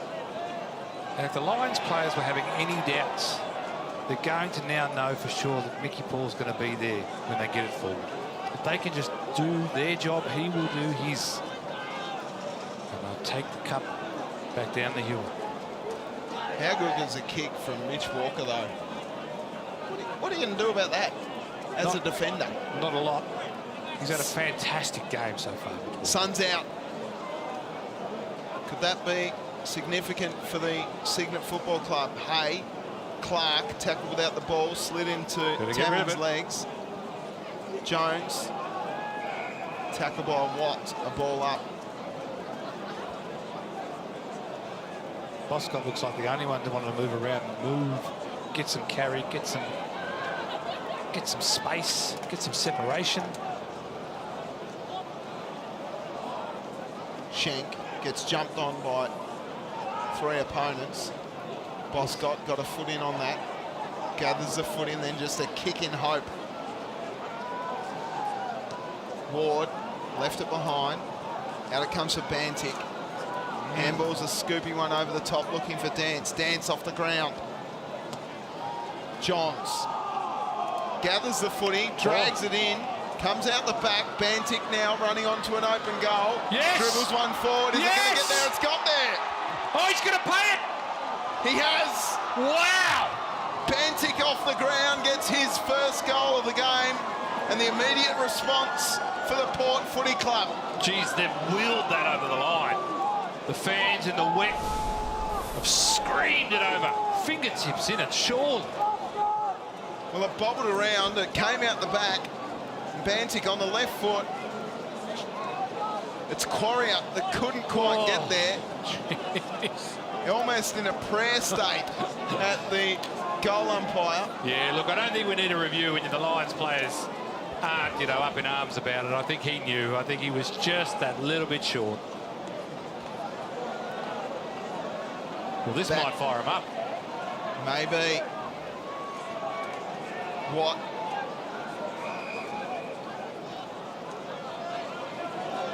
Little push and shove there.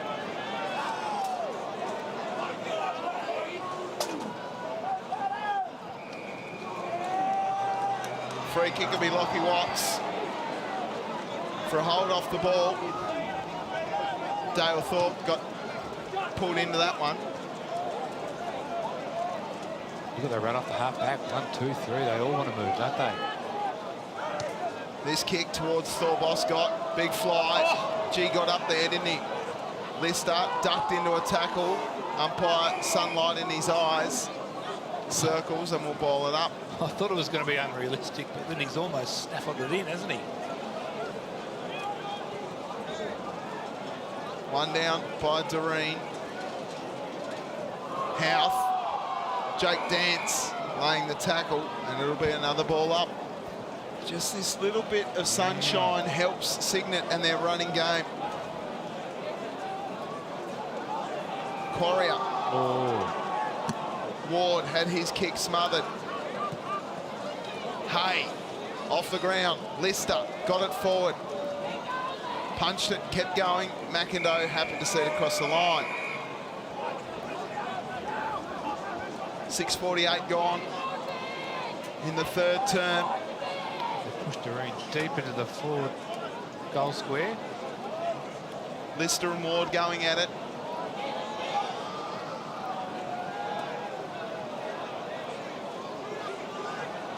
Quarrier hard at the football. Watt got it out only as far as Ward. Watt kept going on the ground. Quarrier's kick was smothered. Tommy Clark gathers the ball, as does Keogh, and we'll see a ball up. So a little territory gain here for the Huonville Lions. Lots of one-on-ones forward of the ball for Cygnet. If they can get this clearance, I like their chances. Out the back, Lister can't gather the footy. Cleland, it's going to be a free kick to Lister. Unfortunately, though, for Cygnet, that ball went forward, and now Huonville have a time to reset. They haven't pushed down as well as they could have. 3 or 4 leads. Doreen, 1-2, can't take the mark. Out the back, Johns got tackled. Adam Johns went and got the footy.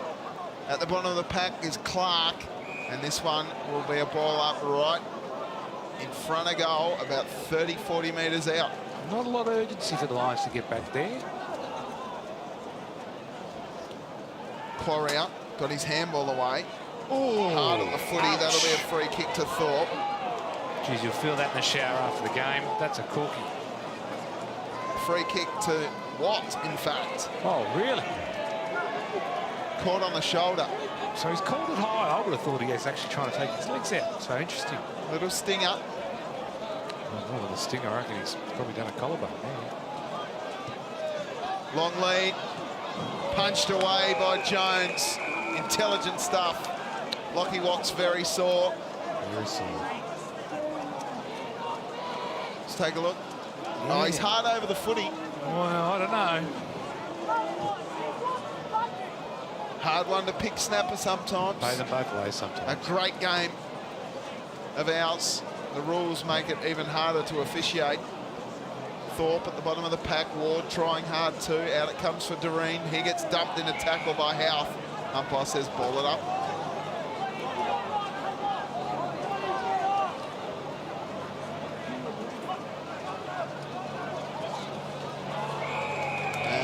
goes out of bounds again, so a little arm wrestle here. Well, certainly had the best of it this quarter, Cygnet. They have. Had the best of the last sort of 20 minutes of the last quarter too. Kelly went out, Absolute. got dumped. Interesting call there from the umpire. Great tackle by Jones, rewarded. Did not think he had the ball. Rawson's all by himself. Now he finds a man. Jones sending the ball long towards Mickey Paul. Good fist from behind from Louis Duggan. And that will be the game plan, won't it? Down to Mickey Paul, down to Archer, down to those local community heroes. They certainly are heroes, Snapper. Heroes of the Huonville Lions, or villains for the Cygnet Footy Club. Douglas, just couldn't get up, but then went back and had time to get the second bite of the cherry. Oh, high. That'll be a free kick to Jacob Lister. If he had a helmet, it would have been ripped off.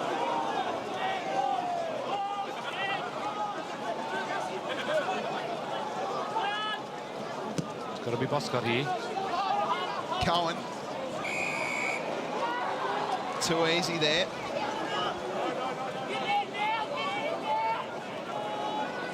Oh. Handball off to Lister.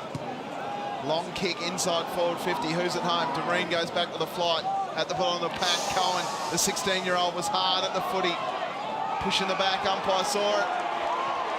Free kick to Bantic. Actually, it's Clark. I tell you what, it's a great free kick earned from Clark. Cohen set the tone, didn't he? The youngster put his head over it, went real hard, and actually just bounced straight up again. Geez, they bred him tough down Cygnet way. And against someone of the experience of Budgie Jones too. This is a must kick for Ryan Clark to bring the margin back. He likes it. He likes it. Wow. Ryan Clark kicks the goal for Cygnet.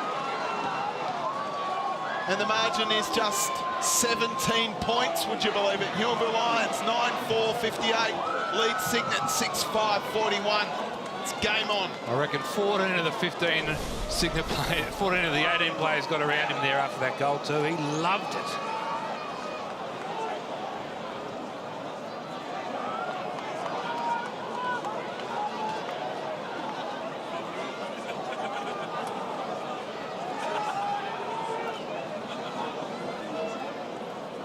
Back in the middle, 12 and a half minutes gone.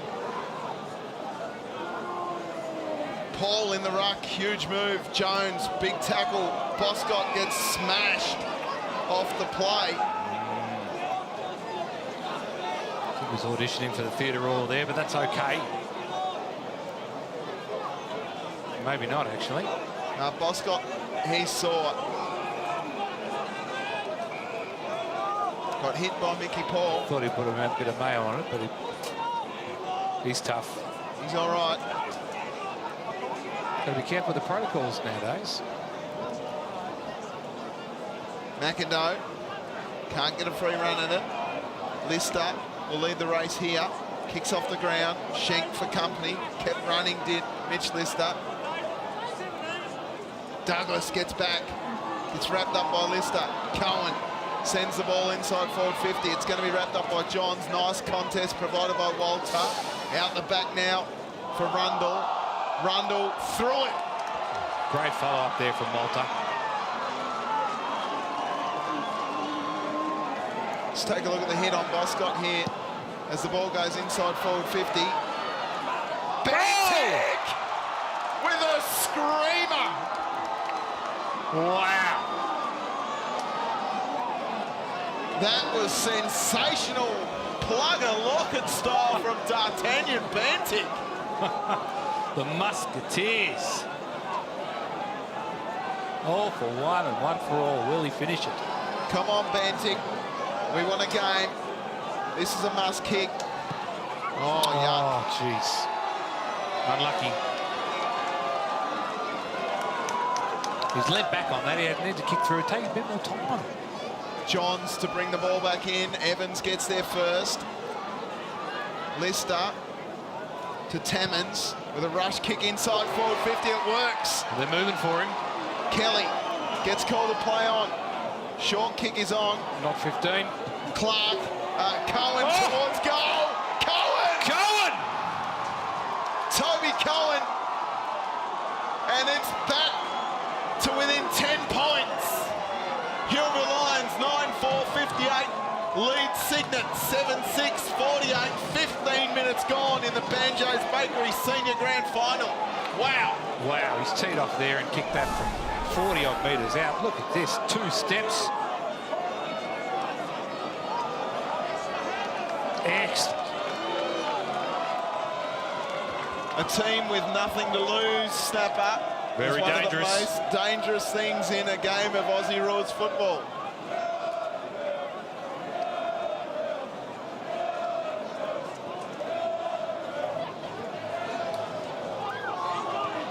Boscott He's recovered throws from it on that hit. the boot. Cohen gets there first, can't take the mark, bounced up though.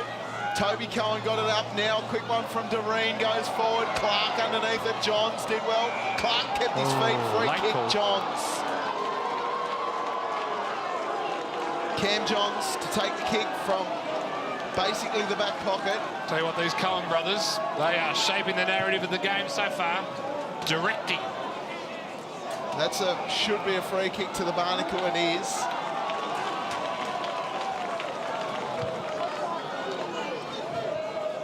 He plays on quickly.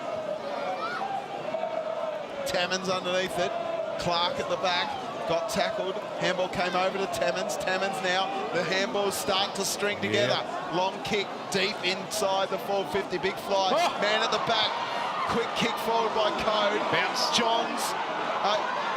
Rather, it's Cal Rawson. Kelly, pass. handballs over the top. Cleland, Desperation a on the rush last line of behind. defence. The crowd really coming into it. Desperate stuff by, that might have been Adam Johns. Yeah, desperate by Adam Johns. Rushing the behind, now the ball comes out. Underneath it, Doreen, fisted away by Ward. Hard at the footy, Boscott gathers, sends the ball inside forward 50. No, it doesn't quite get there. Here comes Elijah Cohen, who got the ball away. Hard at the footy was Rundle. Diving on it is Jones. He's ducked his head into that, hasn't he? So he can't pay it. Absolutely game on here. Do not go anywhere. Banjos Bakery SFL Grand Final. One down by Paul. Got it forward. Big tackle late on Johnny Thorpe. It'll be a ball up. Doreen's been a little bit quiet. Be interested to see if he can get a couple. Will involve himself in some opportunities here. Paul with a volleyball spike to Ward. Gets held off the footy. Rundle with a clever handball. Lister, smart, gathered the ball, threw it away, no tackle. Umpire will ball it up. Whew. Heart rate going through the roof, Snapper. All of a sudden.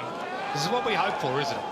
What you hope for on a cold Saturday afternoon with your family and friends. Doreen wins it down. Rundle has the footy, happy to see it across the line. Is that out of bounds? Deliberate? Well, we know it was deliberate by Brody Rundle, but the umpire, it'd take a game man or woman to call that one. Definitely. Ball in. Paul up against Doreen. Paul wins it down. Hay off the ground.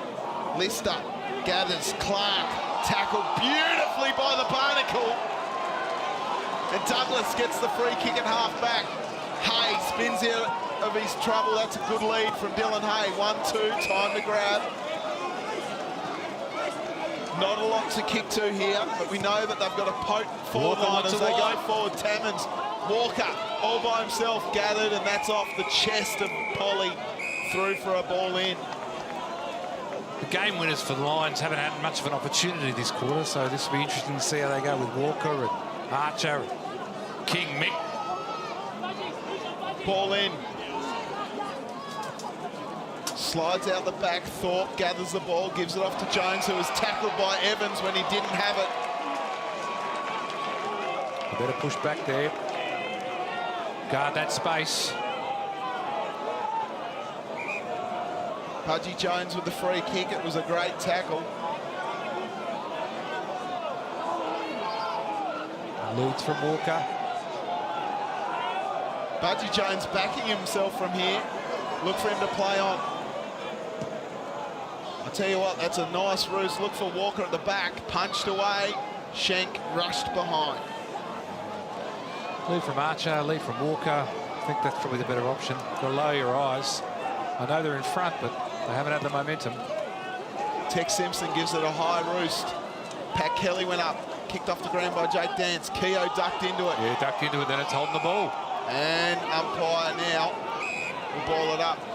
Well, I love that the umpire is willing to say, no, you ducked your head. Well, then that's prior opportunity, so follow through. Ruck contest. Kelly can't gather. Keogh did what he does best. That's holding the footy. There's the square up. Dance at half back.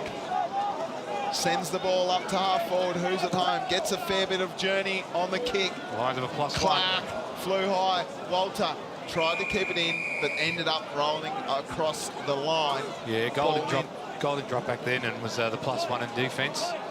Still looks to be the case. This is a call out for Hamish Kingston, who said 15+ goals in favour of the Huonville Lions early in the first term.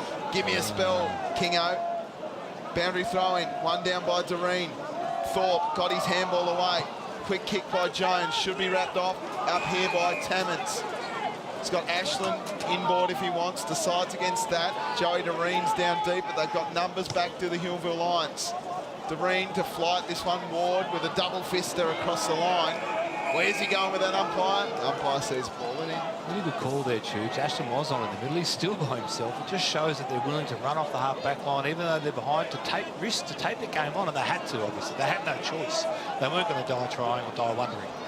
Ward and Doreen to do battle. Down it comes. Brundle left it behind. Ward got it up, looking for Quarrier. Keogh with a high kick to no one in particular. Underneath it is Archer. Out the back for Tommy Clark. Handball came over the top. Jones came through hard. Hip and shouldered his own teammate, Ashland. Hard over the footy. Keogh gave it off to Douglas. Douglas threw the ball away, and it'll be a free kick to Liam Evans.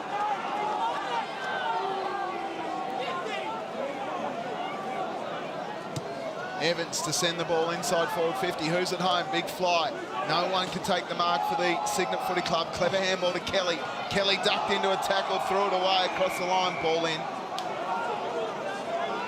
Aren't they getting into it, Snapper? Look at them. Respecting umpires, of course. What about the young fella next to him? Hearts. Setting an example. Quick. Ball in. Doreen down, Rundle. Pressure here. Off the ground. Cohen spun out of trouble, got his handball away, over the line, ball in. Jeez, just feels like they might get one here, doesn't it? It really does. Different side, Cygnet, to the first term where Huonville kicked 6 goals to 1. Well, the Lions just have stopped their run. Doreen wins it down, 1-2. Walter bends 1 point. Got to get back here, man up now, Cygnet. Make sure that they keep it in the forward half, keep the pressure building. 9 points the margin. 23.5 minutes gone in the third term. Johns, so good. Over the back, McIndoe threw it out towards Houth. Houth runs on, Bantic sees it across the line. An aggressive young man is D'Artagnan Bantic. Plays on the edge. Both teams are playing a +1 in defence, which is really, really interesting. Looks like, yeah, Jack Tammins is that man down back for Cygnet.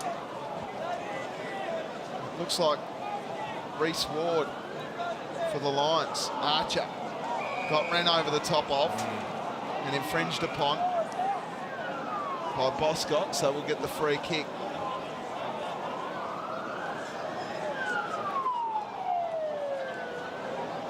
Archer to take the kick off half back. That's huge. Paul in front, 1-2. Gee, what a imagine mark. having an icon like that sitting at centre wing for you to take a big screamer. Sends the ball down towards Ethan Brock. Nice work by Jackson. Simpson at the back, rolling away.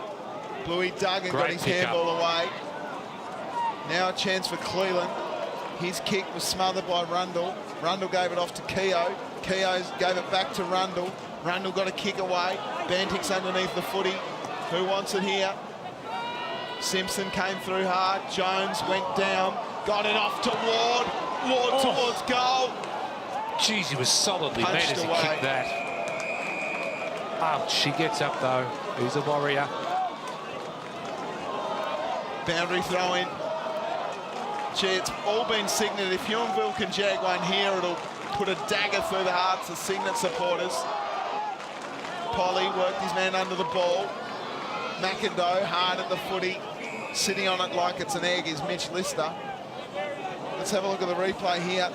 Ward was hit. Oh. A little bit of cannonball action from Luke Ashland. I've loved Luke Ashland's game today. He's been good. It's been almost as good as his sideburns. Look at those, Snapper. Have a look at that. That's a fresh haircut and leave the chops on, thanks. Looks like my character from Starfield. Off the ground here. Rawson, Kelly gets it forward. Now a chance for Bantic. Hackett. Johns forces it across the line for a boundary throw-in. What a game of footy. Johns has been good too. He was really great that first quarter, but he's been quiet, but he just did exactly what he needed to do then. Just reset. Get his teammates back. Quick kick by Cohen. Gives it off to Elijah Cohen, then Toby Cohen gets it back.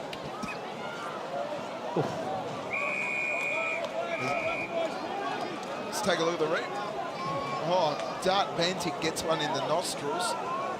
Off the bottom of the boot there, Snap. Yep.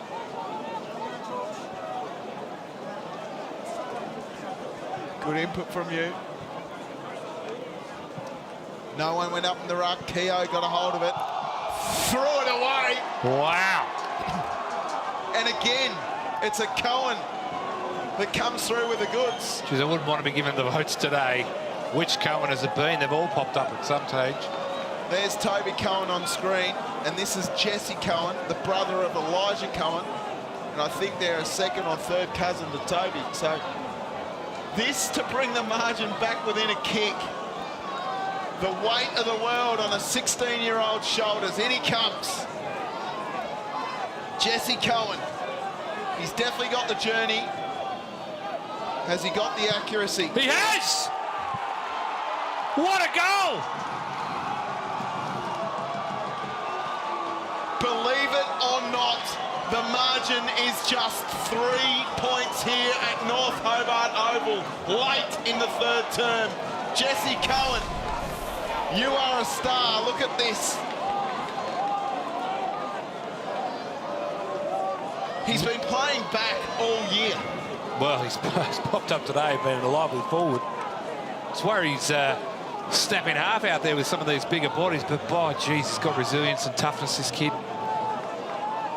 Absolutely sensational stuff. My goodness. Huonville Lions have only managed the 1 goal after half-time. One down again. Is that a free kick? No. Kicked off the ground by Jones. It works out okay to Hay. Boscott rushes back into the path. Ashland does well. Evans with some space. Where's he going? Oh, Out they could of call out. this. Nope. Throw it in. Bit of theatrics from the umpire there. Delayed call. But he knows this is an occasion. He knows this is the time. This is fantastic football. There can't be long left. We're nearly gone 29 minutes in this term. It's been one that's dominated by the Port. Schenk gets it away. Thorpe held without the footy. Umpire said play on. Thorpe dives on it and it will be a ball up.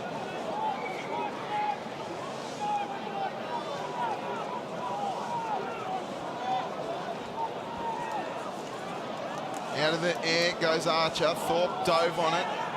Absolutely dived on it there. Or maybe I'm getting swept up at the moment, I'm not sure. Or maybe the theatrics, the drama.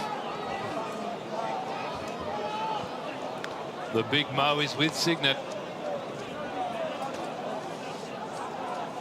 Douglas gets wrapped up in a tackle. And just that little patch of sunshine, Snapper, has given Cygnet what they've needed. Absolutely. To just get back into this game.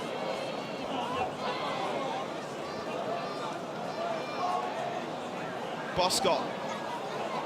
Douglas did well.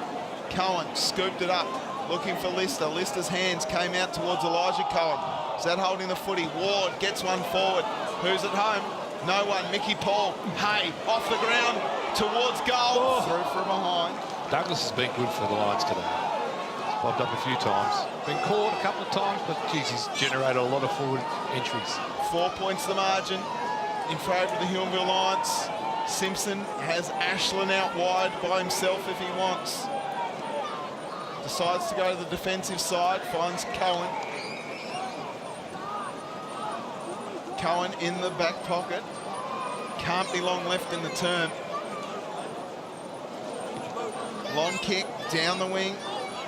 Evans just through his fingertips. Dances held without the footy. Umpire said play on code. Got it up to Boscott with pace. Sends the ball forward. Kelly on a long lead. Bantic goes long. He's got Jake Dan short. Decides to play on. Sending the ball long towards goal. He's done it. Puts him in front. Bantic. No. What was he thinking? A la Max Gorn last night. Rushes are behind. Right on the start of three-quarter time. Now, can it be coast to coast? Schenk off the ground, out on the full. It is. Will there be one more opportunity here? Lister. It's almost a 32-minute quarter.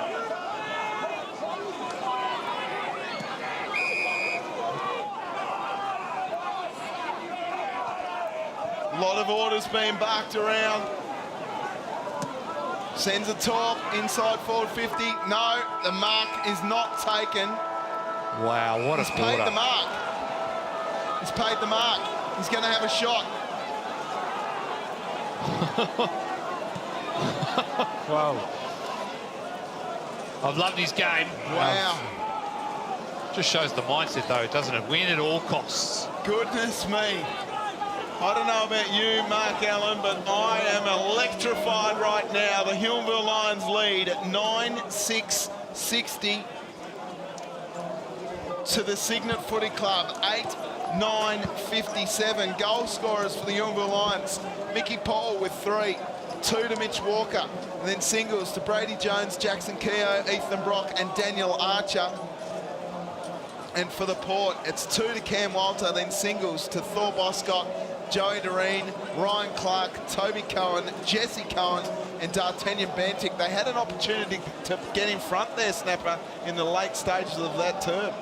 Yeah, look, this has been an unbelievable quarter from Cygnet. I've been so impressed with their run and carry. I mean, I know the sun shone there for 20-odd minutes and it really suited their game style. The rain's come back here now. I'm not sure what sort of role that's going to play, but you cannot fault their effort, cannot fault their drive and their desire to win this game. Well, let's have a look at the highlights from the third term, thanks to Banjos Bakery. Look at the sun shining there. Mickey Paul got the first goal of the term, but then it was a run-on of 4 goals to Cygnet to bring them back in within a few points. This was a beauty from D'Artagnan Bantic. They just needed a little bit of luck. And check this out from Coria. And a little bit of celebratory stuff from Dart Bantic. Clark came in and kicked the goal after getting a free kick. This is the hit on Thor Boscott.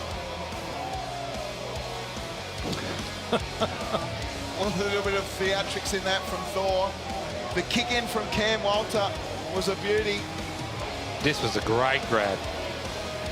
Held his ground, fantastic strength. Didn't kick the goal though, D'Artagnan Bantic. Then that one was a ripper by Toby Cohen.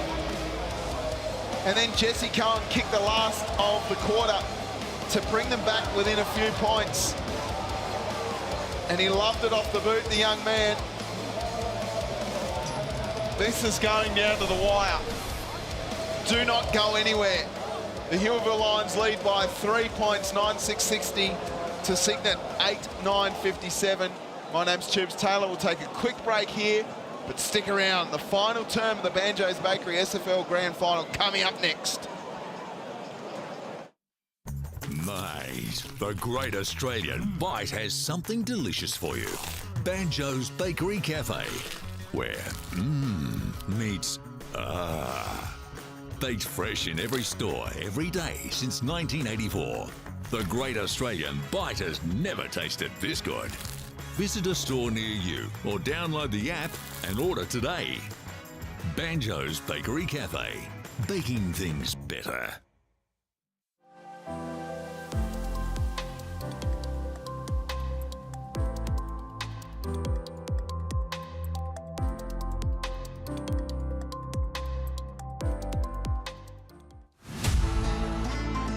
Hi, I'm Ray Chamberlain, and here are the top reasons why you should become an AFL umpire. You love intellectual conversations. I know you're not. No, I said And you said no. Everybody knows you need help with your anger management issues. We don't talk to one another like that. Oh, it's okay. You just can't keep up with the young ones any longer. It's run down. Because you like to get paid to keep fit. Blow your whistle, show your decision, show your good strong signals, then get on your bike and go. It's the best game in the world.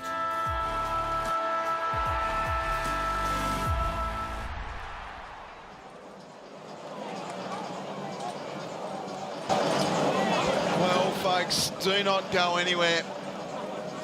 It is game on. Looks like Lockie Watt has come off with a shoulder and will not take any further part in this game. He's got ice on his shoulder. I believe it could be an AC joint. He won that free kick, didn't he? We thought it might have been taking the legs, but Jesus, it's been hard contests left, right and centre all day, as you would hope in a grand final.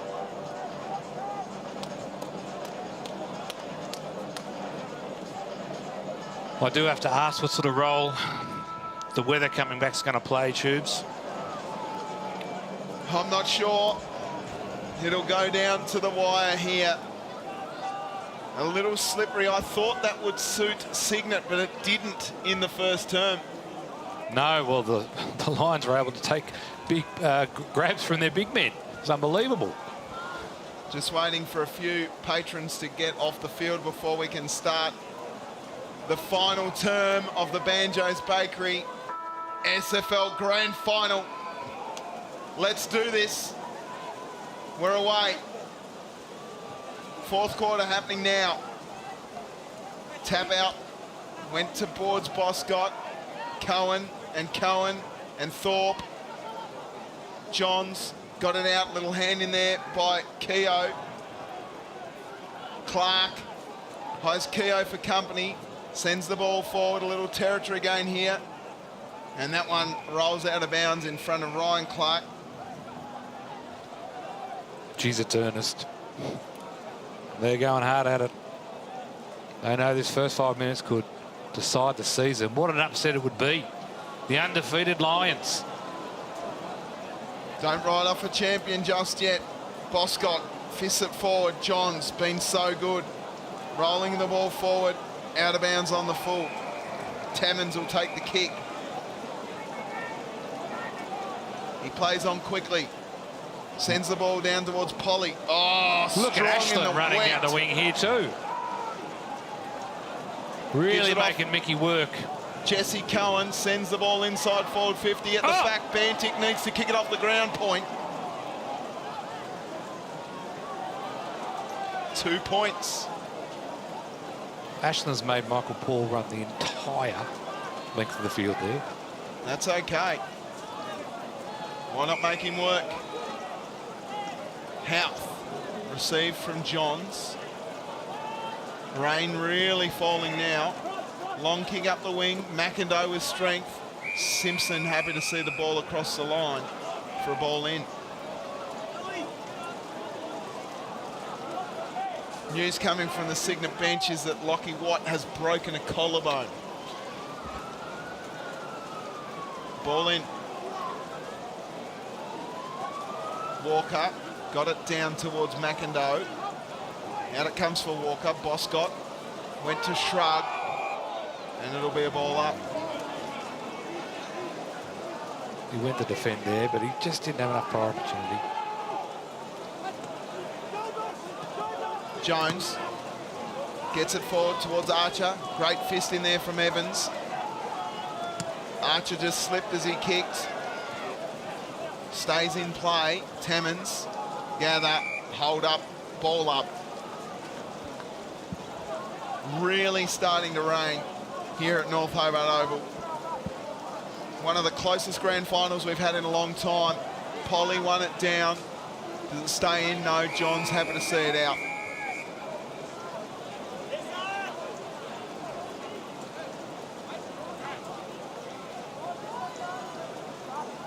A ball in at half forward for the Huonville Lions.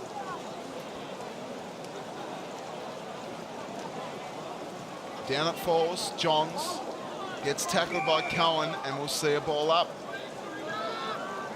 Boscott's coming off for a spell. Toby Cohen's coming on. Polly wins it forward straight to Toby Cohen. He got it forward to Lister. Lister left the footy behind. Now a chance for Code, who sends the ball forward. Underneath it was Clark. Held. It'll be a free kick to Clark. Get it in quick. Plays on quickly, sending the ball long down towards Kelly.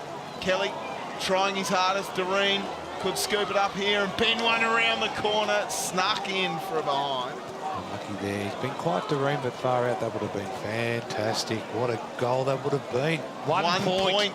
Snap up. Rawson to bring the ball back in. He's got a short one on in Walker. How does he get so free? Polly's in a bit of no man's land here. He's backing back now. McIndoe can't take the mark. Out of bounds.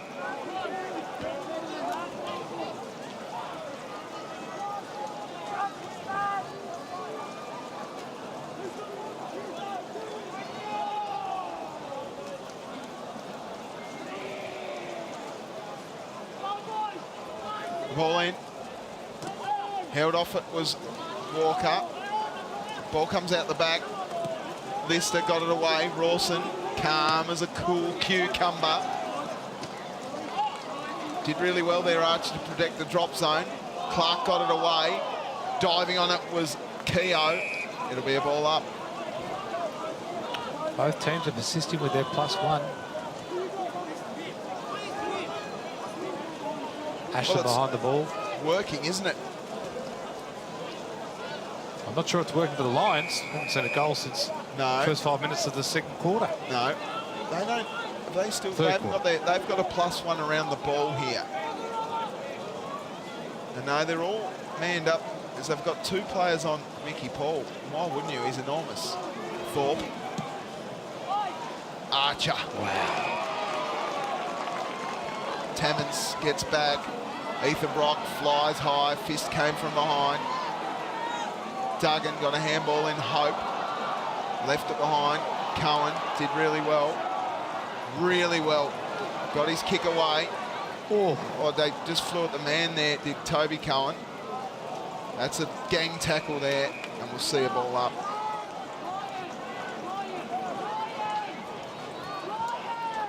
Couple of Lions players cramping.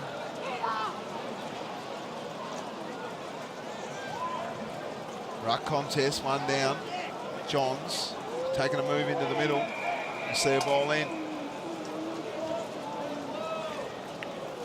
It's a bit of a lull in the cloud. I think they're very surprised.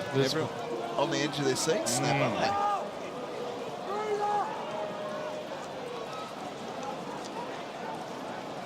One of the great grand finals, regardless of the result.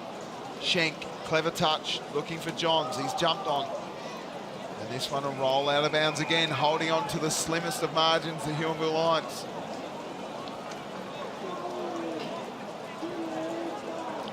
Well, if the Lions are able to hold on and win this, it's going to be all about that first 10 minutes of dominance, and Cygnet are going to kick themselves. And if Cygnet are going to win this, it's going to be all about their persistence with their play and their game plan going in.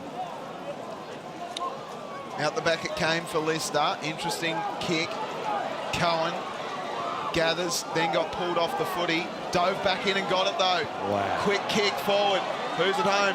Bantic rolling out the back. It's a 2-on-1. Walter does really well. Kept his feet. Over the top, Bantic towards goal. They're in front. Cygnet! For all the biscuits. Absolutely sensational stuff by Jesse Cohen in the middle of the oval to fight back after being scragged off the footy. Desperate stuff, and the ball rolling forward. Well done, Cam Walter. Smart stuff, clinical finish from D'Artagnan Bantic, and it's game on here at North Hobart.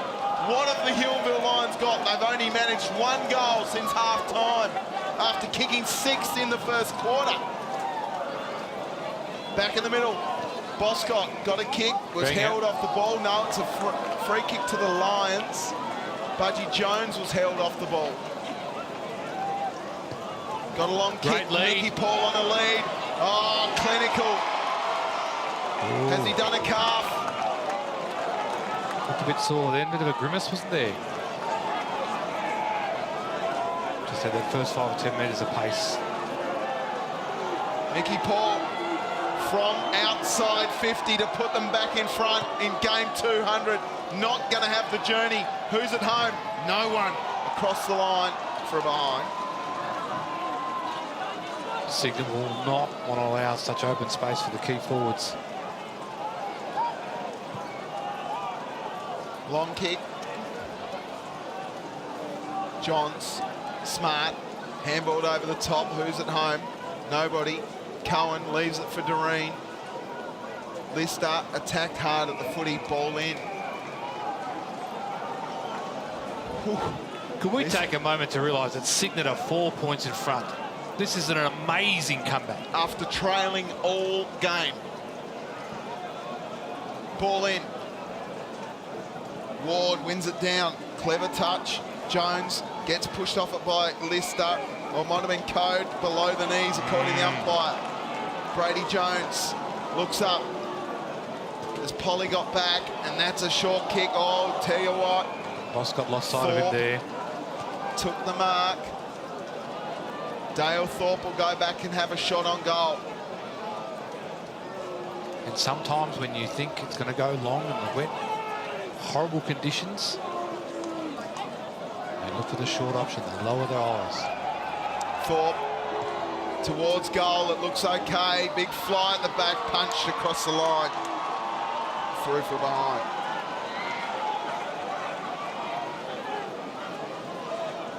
.62 plays 65. 10 minutes gone. Tex Simpson to bring the ball out for the Cygnet Port Footy Club. Long kick down towards Walter, who got to the front. Fantastic mark. Well, they've played on. Not sure about that. Boscott needs to get rid of it. Caught high. Oh, wow. Doreen has some time. Goes short to Clark. This is how they've wanted to play all day. Short, generate some run. Not a lot to kick to, so he decides to go long. Ward, Bantic, Lister, Cohen, boundary line. Some of the young faithful from the Huonville Lions. Smacking down a chomp. Boundary throwing inside forward 50. Jones got his handball away. Who's getting there first? Lister gets a nice shepherd. Sends the ball towards goal, but gets smothered.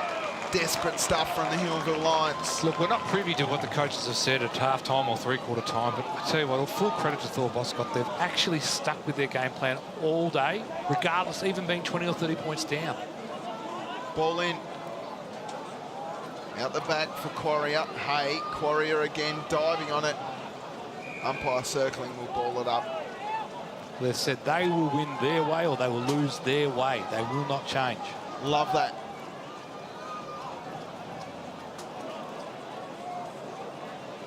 Doreen and Ward. Ward with a volleyball. Out towards Hay. Got his tackle there. Boscott needs to shepherd. Decided against that. Got wrapped up by Rundle. Umpire says holding the footy. Wow. Big call. Huge call from the umpire there. Great tackle, Brodie Rundle. Goes short to Johns, who marks in front of Cohen. Not a lot to kick to here. He's got Ward short, decides against that, goes longer still down towards Archer. Polly at the back. Here's an Ethan Brock mark. Did he just drop it? The play on's a call. Evans got a kick away. Hay went hard at the footy. Simpson gathers the ball, sends it out towards centre wing. Right in front was Rundle, but out comes Cohen. Doreen. Sending the ball forward to Doreen. Who wants the ball? Joey Doreen gets it. Got pushed off it by Johns. Great tackle. Great tackle. He's been huge this last 2 minutes, Johns. Plays on quickly. Ward just a little too short for him. Here's a hard attack on the ball. Jake Dance left it behind. Ward went and got it. Nice smother by the Cygnet player. Adam Johns got his handball away. Out towards Rundle. Now Cam Johns bends one around. Who's at home? Daniel Archer comes hard at the footy. Oh, great work, Tammins. Left it behind, though. Hay wheels around in a bit of open space. Ethan Brock rides the bump. Nicely done. Clark can't. Oh, yes, he does. He stands up and then sends it away. Big fly. Ward at the back. Quick kick forward. Evans against Archer. Taps it back towards Polly. Polly good. Then he gets it off to Lister. Lister now gives it to Cleland. Cleland gets tackled by Jones. Threw hard at the footy. Mitch Lister kept going. And the umpire's pulled out a high tackle. It'll be a free kick to Mitch Lister. Geez, that was furious play there, wasn't it, for a good minute? Doreen, Golding does well. Johns gathers the footy. Handballs to a Hope. Out it comes now for Boscott in some space. Bends one around the corner. Jakey Dance is going to run onto this one. Quarrier. Oh, here's a chance for Walter to Lister. Towards goal. He's done it. Wow. Jacob Lister, what a goal. Fantastic work. And it was Thor Boscott's step back off the half-forward line just to create that space and have everyone lead into it. Fantastic play. What a sensational game of footy we've got here. Margin now out to 9 points. How about that from Cam Walter? Off to Lister, then the finish. Wow.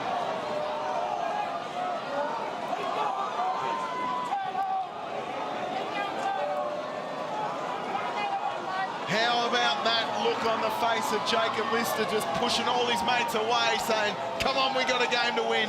15 minutes gone in the final term. It's a 9-point margin in favour of Cygnet, the underdogs. What have Huonville got? Budgie Jones says no. Thor Boscott denies him. Out it comes. Quick kick forward again. Jake Dance is going to get there first. Will it sit for him? It doesn't. He just needs to hold it in. Happy to see it across the line, though. Boscott was massive there in that centre clearance. Could have gone either way then. 15 and a half minutes gone in the final term of the SFL Banjos Bakery Grand Final. There's about 10 to 15 minutes left in the season for both of these sides. What have they got? Out it comes now. Jake Dance sends the ball forward. It's touched off the boot. Out of bounds. That's a win for Cygnet. Absolutely great result. They can reset. They can get all their defenders. Make sure that team defence is in place. Lock it in the forward line. Get another opportunity. Boundary throw in. Who's going to stand up for the Huonville Lions? Doreen wins it down. Cohen. Handballs back to Boscott, bending one back. Too far across the face of goal. Through for behind. Might have almost etched his name in the middle if he'd kicked that. 10-point margin in favour of Cygnet.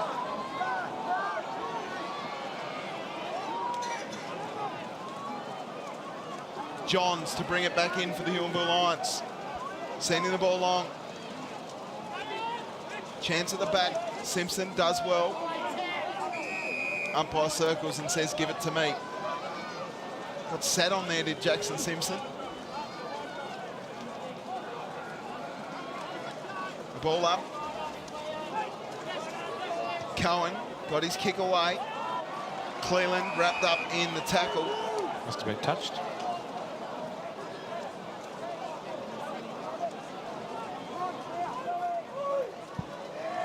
Polly wins it down only as far as Johns.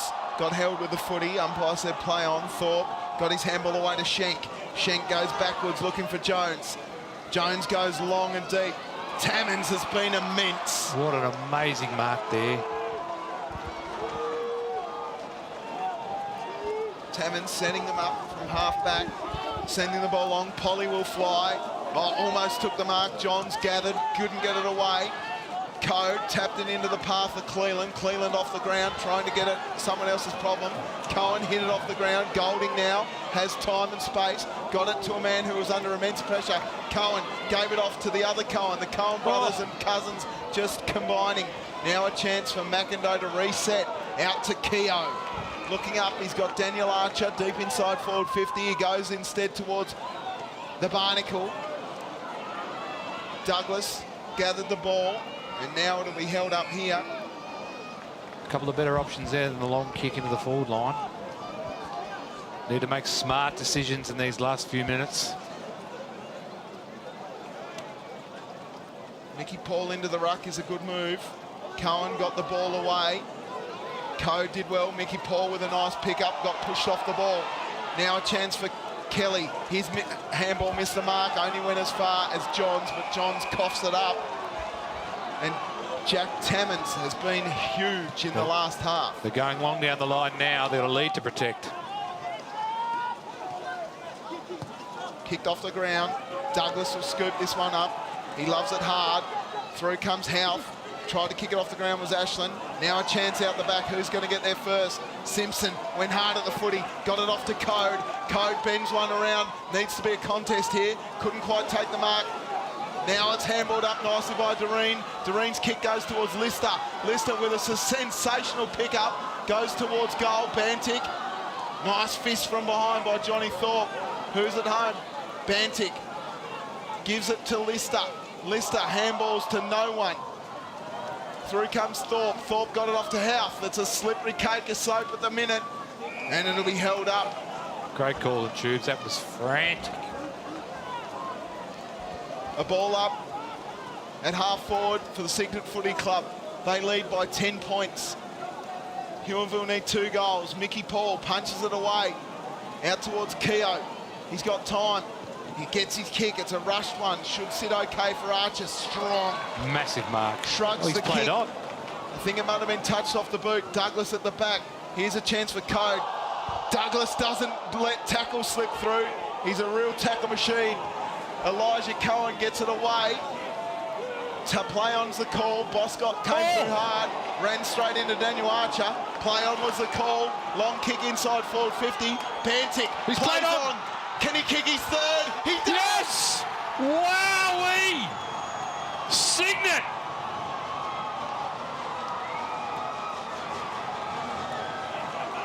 The stands are shaking here at North Hobart Oval. Wow. That makes it very, very hard for Huonville. How about this from D'Artagnan Bantic to play on? The audacity of the man. How good a kick is that, though? 3 goals in a grand final for D'Artagnan Bantic. 3 Musketeers. All for one and one for all. D'Artagnan. 21 minutes gone in the final term of the Banjos Bakery SFL Grand Final. It's a 16-point margin in favour of the Cygnet Footy Club. It's going to be a free kick the way of Budgie Jones.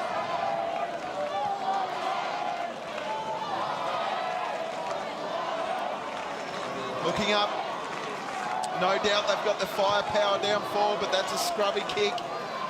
Chaos ball might work. Simpson can't gather, got his handball away to Doreen. Doreen with a rushed kick, going back with a flight. Kelly was courageous, and nice work by Johns and Rawson to force the boundary throw in. Well, the games are made up of moments, aren't they? And I think Boscott's, when he went past the ball on the wing there and just went the bump, made the contest, made the statement to the big opposition players from the Lions. They went forward and they just capitalised every time. D'Artagnan. Polly wins it down. Paul gives Brock a bit of space, a bend around the corner. Keogh's at home. Big fist from Clark, didn't miss the mark. Nice mark in the end by Keogh. They need to move it quick, so they do so. Little bunt here, down towards the forward line. Douglas, hard at it, Doreen playing on. Douglas kept his feet, got wrapped up by Clark. Is that holding the footy? Umpire says no. And now the umpire circles and will ball it up. Geez, that was strong from Douglas. He's been fantastic all day. Goodness me, what a game of footy. Doreen wins it down. Rawson with a bit of time and space got met heavily by Clark. Ball inside forward 50 for Ward. Ward with a clever touch. Johns, Cohen out the back now for Rundle. Rundle gives it off to Walker. Bending one around out on the full. No. Yes. Bronze sheaves from the Cygnet fans. So the kick to be taken by Joey Doreen. There's some tired bodies out there right now. Doreen gets called to play on. Keogh closed on him. Long kick out wide. Kelly, through came Boscott that got collected high.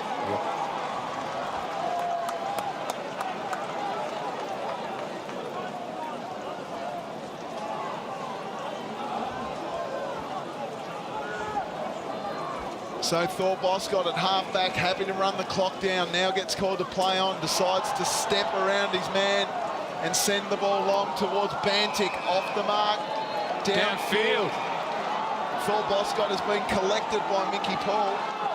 Completely missed that. He's smiling, a little wry smile from Thor Boscott and Michael Paul. Short ones on here to Cohen. Oh, brother, out there. The Cohens have been massive today. Short kick. Doreen. Well, I called it earlier that he'd been quiet today, Doreen, but if he was to finish this, I think they put a lot of work into him. Probably pre-game too, they put a lot of work in, talked about dangerous prospects he holds. If he can finish this, he'll emerge from a really tough day where he's battled hard. Can we just acknowledge the backline of the undersized backline of Cygnet as Joey Doreen comes in. Just across the face, Golding. No, a behind.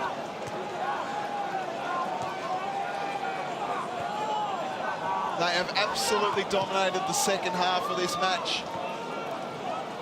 Tammins with a fist, sends it down towards Kelly.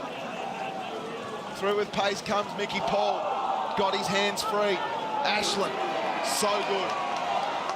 He's been huge all day. He's been running off half-back, creating options. He's just made the forwards work, and those big forwards ran out of puff by the end of the day. Ashland, Duggan, Tammins, Clark have been so good in the second half in particular. Big flight, can't get the ball to the ground. Johns trying hard.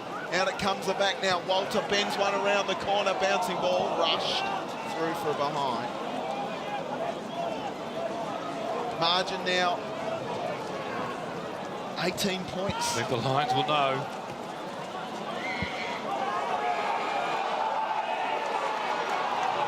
This has been one of the great grand finals, and 50. Wow. And that will be it, I think. The icing on the cake, the nail in the coffin, either way you want to look at it, this will be it. Code will be dragged right into the top of the goal square, and the season that could have been for the Huonville Lions might just be done.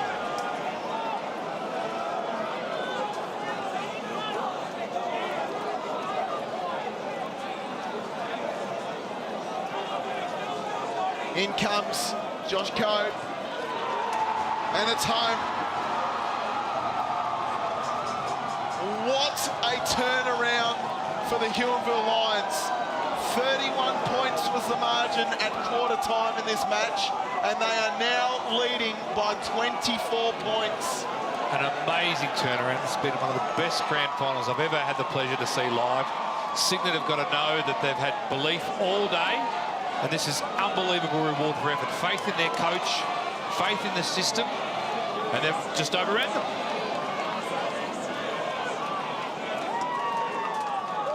It's been an absolutely huge game.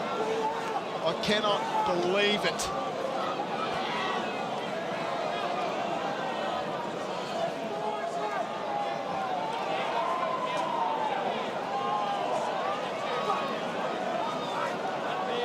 Scrappy stuff here in the middle of the oval, and there the umpire will grab it. Trying to think of the moments and trying to think of the momentum, but it had to be that third quarter, didn't it? It had to be, and I think that goal to D'Artagnan Bantic that just snuck through for a goal to give them some belief. The fingertip up. And they're off again. Cohen having a bounce, as arrogant as you like, sending the ball inside to Walter. Can't take the mark. Johns kicked, didn't get anywhere near it. Hits it out now. Bending one round, Toby Cohen towards goal. Bounces and bounces through. Wow. They're going to rock it home. 5 goals in the last term. 9-goal half so far for the Cygnet Footy Club. Puts them 30 points up. I cannot believe it. Well, put a fork in me. I am done. This has been one of the most fantastic games I've ever seen live. What a comeback. 30-odd points down. I'm sure we wrote them off, didn't we, Tube? Certainly some of your friends in the Twitter sphere wrote them off. Well, they were only wrong by 23 goals, Snapper. Hamish Kingston, I'm looking at you, the text through. What a game of footy. Huonville have only managed 1 goal for after half-time. Boscott hard at it. Paul got his handball up to Ethan Brock. Can't do anything with that. Thorpe, Paul in game 200, and Boscott gathers the footy. Combine high. That's nasty. Oh, this is disappointing. Yeah, this is just silly. Daniel Archer unnecessary. Boscott with a fist to the crowd there. Did you see that? Yeah. Well, triumph over adversity. It's a silly free kick from Archer. Well, the free kick's fine. It's the stuff afterwards that's, you know. I think he settled down. Frustration, isn't it? I think he settled down quick enough. He recognises he didn't need to do it. Cohen, who's been electric for a 16-year-old. Oh, it's been an unbelievable game from him. Such a wise head on such young shoulders. Long one. Golding forces this one across the line. And you can see the look on the Huonville Lions' faces. You can see their heads down. They're going to look back at this and wonder, how did they let this get away from them? They were so dominant that first quarter. Boundary throw in. I can't believe it. If you'd have told me that Cygnet were going to run out victors by over 30 points, I wouldn't have believed it. Now a chance out the back. Lister off the ground. Goal. No. Oh, he's paid it. He's paid it. Wow. I thought Golding got a foot to that, but it doesn't matter. This is all about Cygnet. Wowee, Gary. To rip one off Uncle Brian. What a game of footy. I cannot believe that Cygnet have kicked 10 goals in the last half, and they're going to run out victors in the 2023 Banjos Bakery SFL Grand Final. Well, maybe it was over the line. It was there. Jacob Lister gets a headlock from Cam Walter, and no doubt the flares will be going off down at Cygnet right now. Cohen. Oh, how's that from Timmins? Johns hasn't given up. Jackson Simpson's done a sensational job on Ethan Brock. Clark, Paul, boundary line. Gee, it's a long last quarter, Snapper. It's a comfortable win in the end, which is just amazing. But they've come back from where they were. And it's been the entire team, it's been the system. McIndoe gets tapped up, and it doesn't matter. It's a Cygnet Footy Club premiership for 2023. The unbeaten season of the Huonville Lions was not enough. It doesn't matter, the last game of the year goes to the Cygnet Football Club. They defeat the Huonville Lions 14-98 to the Huonville Lions 9-8-62. The goal kickers for the Lions. I will let that go. Let's hear the song.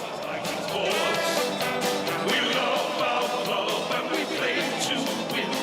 Riding the box with the grin and see them come. What we find is striving. Teamwork is the thing that calls. One for all and all for one. Way we play and sing. We are the mighty fighting force. How good is that? I can't believe it. I wouldn't have said that Huonville would have lost this game by 6 goals. Goal kickers for the Huonville Lions, Mickey Paul with 3. Mitch Walker with 2. And then singles to Brady Jones, Jackson Keogh and Daniel Archer.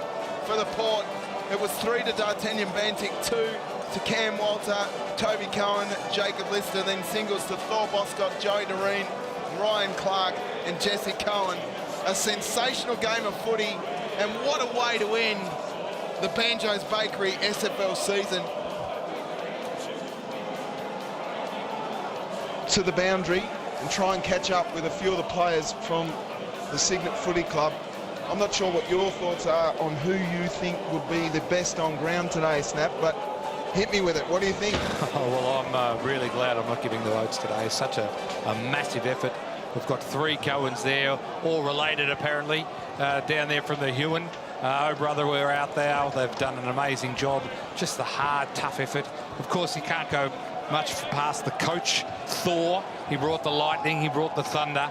The effort was amazing, and the inspiration, the direction, the instruction, and they all followed it to a T.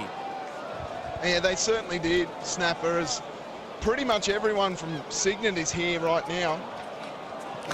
Look at them out on the ground. The entire town has made it down.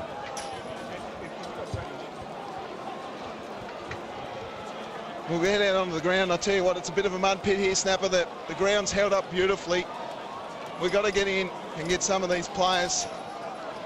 What a sensational game of footy. I genuinely cannot believe it, that they would win by 36 points after being down by 31. They never gave up, and they continued to run. They persisted with their plan, and it paid off. Lockie Watt in a sling.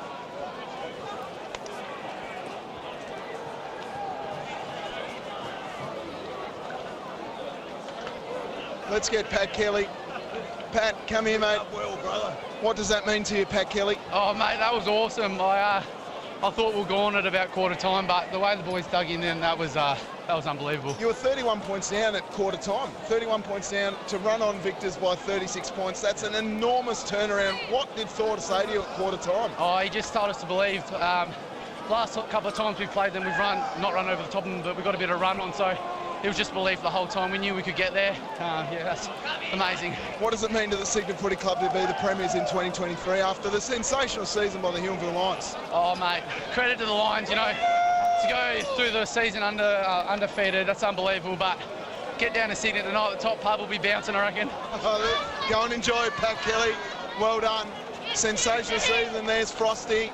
Bluey Duggan. We've got to get Bluey Duggan over here. Bluey, what does that mean to you, Bluey Duggan? Mate, what has just happened? Oh, 31 points down at quarter huge time. underdogs, 31 points, mate. Like, I was thinking it was going to be 100. We just said, let's just have a bit of a crack. I don't know, that's insane, mate. Like, biggest win in the club's history easily. Like, well, it's just fucked, isn't it, really? I'll leave it there. Bluey Duggan with the swear words. We've got to try and find Thor Boscott here too. Lukey Patton was sensational. Liam Evans down back. D'Artagnan Bantic with 2 of the great goals in a grand final. We'll head over towards the presentations. We'll get a few here. Tex Simpson. Tex, what does that mean to you? Oh, mate, speechless. I found myself pinching myself at one stage. I don't know what just happened. Milking on grass 2.0. Oh, well, I don't even know what that means, Tex. Brisbane Lions, Geelong. Well, let's not wind the clock back too far. Let's talk about right now. What was the message at quarter time? You're 31 points down and a 67-point turnaround. Yeah, look, we try to keep it simple, mate. You know, we looked at this game being dry weather, but we came here today, obviously pissing down, mind the French. But we just decided to keep it simple. Back, surge footy, lock on, and the mids. All around the ground was just surge footy, a simple message. Sensational, mate. A sensational game by you too on Ethan Brock. Was that your target throughout the whole game? Yeah, it was. I played him all year, and he went high at the ground. I found myself umming whether to go to him and stay back. But yeah, obviously that's the matchup, and he's a great player, and I love playing against him. He's a good sport. So are you, mate, and a premiership player too, Tex Simpson, in your first year at the club. How does that feel? Yeah, like I said, mate, speechless. Can't believe what's happening. It's a bloody good feeling, though. Bloody good feeling. Well done, Tex. Go and enjoy. Got to find Thor Boscott before we get to the presentations. Thor. Hey, Jonesy. Here he is. How are you, mate? A premiership coach 2 times now. Thor, what does that mean to you? Yeah, I mean, for the contest today to come back from that sort of that percentage really shows the character where we're at the club. We're still very young. There's some serious talent down there. The future's really, really bright for Cygnet for the next couple of years with some gun players coming up. So, yeah, I mean, that result, you know, it's just great result, and it's just awesome to see, you know, so many people being so happy, and that's the main thing. What do you got to say about Huonville? Come out hot. They gave us really, really good contests. Yeah, I mean, they've been a benchmark for, you know, this whole season, undefeated. But yeah, no, we just stick to our game plan, stick to what we knew, and yeah, we just got the job done. I thought your second half was sensational, mate. You stuck to your guns, your coaching systems, all of that stuff, and it's come out on top. Well done. Premiership coach 2 times. Thank you very much, Jules. It means the world to me, mate. Thank you so much. Thor Boscott there, and we'll cross now to Brent Costello, the Master of Ceremonies for the presentations.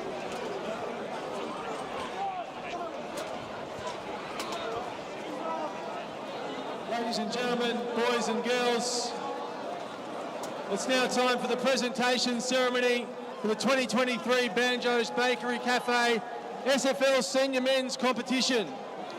Congratulations to this season's premiers, the Cygnet Football Club. Firstly, commiserations to the Huonville Lions. Fantastic season, undefeated coming into today's grand final. Put your hands together for Huonville on an unbelievable campaign in 2023. I'd now like to invite Tony Martin to come forward to present the Gorringe Martin Medal to the player judged best of field, and the winner for 2023 from Cygnet is the coach, Thor Boscott.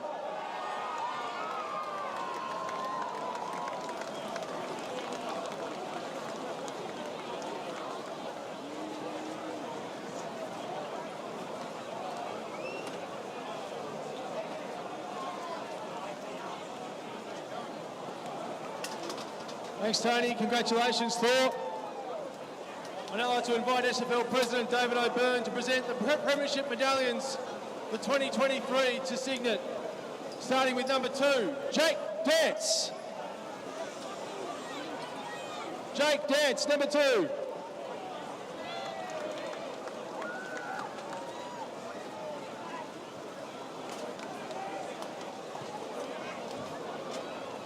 Number 3, Patrick Kelly.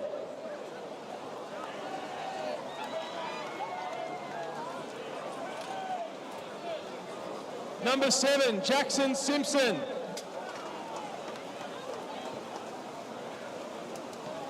Jackson Simpson, number 7.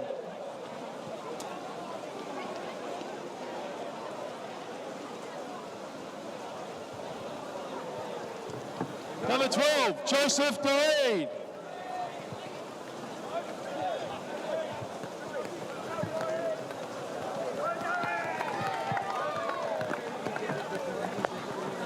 14, Joshua Code.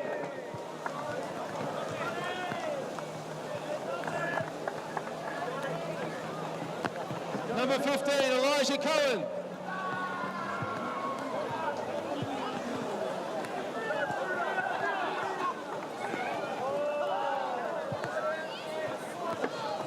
Number 16, Nathan Duggan.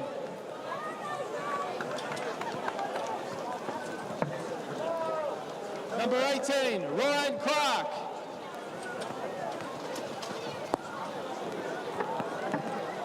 Number 20, Jacob Lister.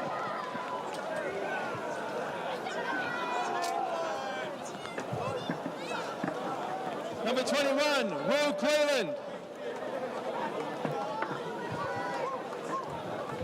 Number 22, Luke Ashland.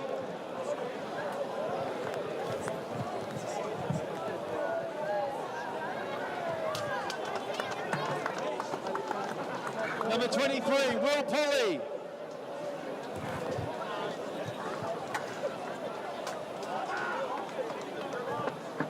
Number 26, Toby Cohen.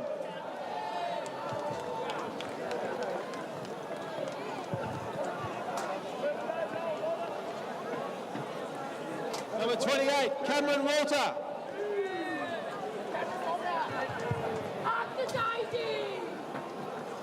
Number 29, Jack Tannins.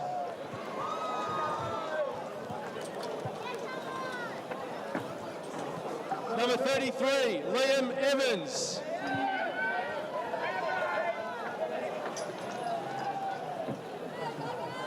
Number 34, Mitchell Lister.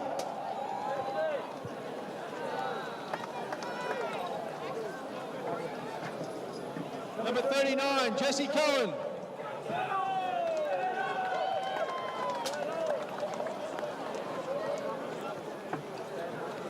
Number 43, D'Artagnan Bantic.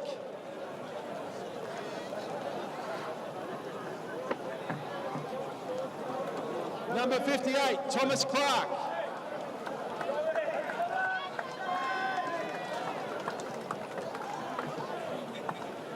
Emergencies, Lockie Carmichael.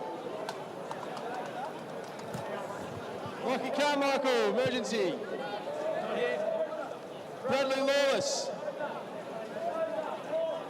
And Cody Rawnsley. The captain, number 10, Lockie Watt.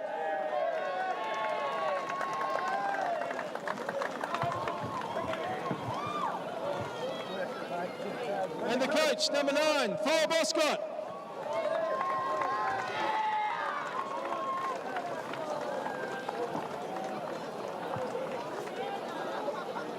I now invite Thor to say a few words.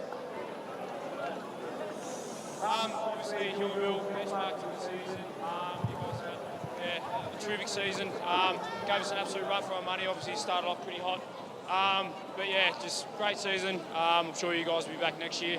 To my boys, it's just a credit to you boys, to your character, the way we came back in that second, third, fourth quarter. It's just understanding that there's a long road ahead. There's a lot of talent down in Cygnet, and the future's bright down there. So I appreciate Cygnet for the last 4 years. And yeah, I'll see you guys soon. Congratulations to Thor and Cygnet. It's now my pleasure to invite Cygnet club legend Martin Bruton to the stage to present the Premiership Cup to Thor Boscott, Lockie Watt, and the Cygnet Footy Club premiers for 2023 in the SFL.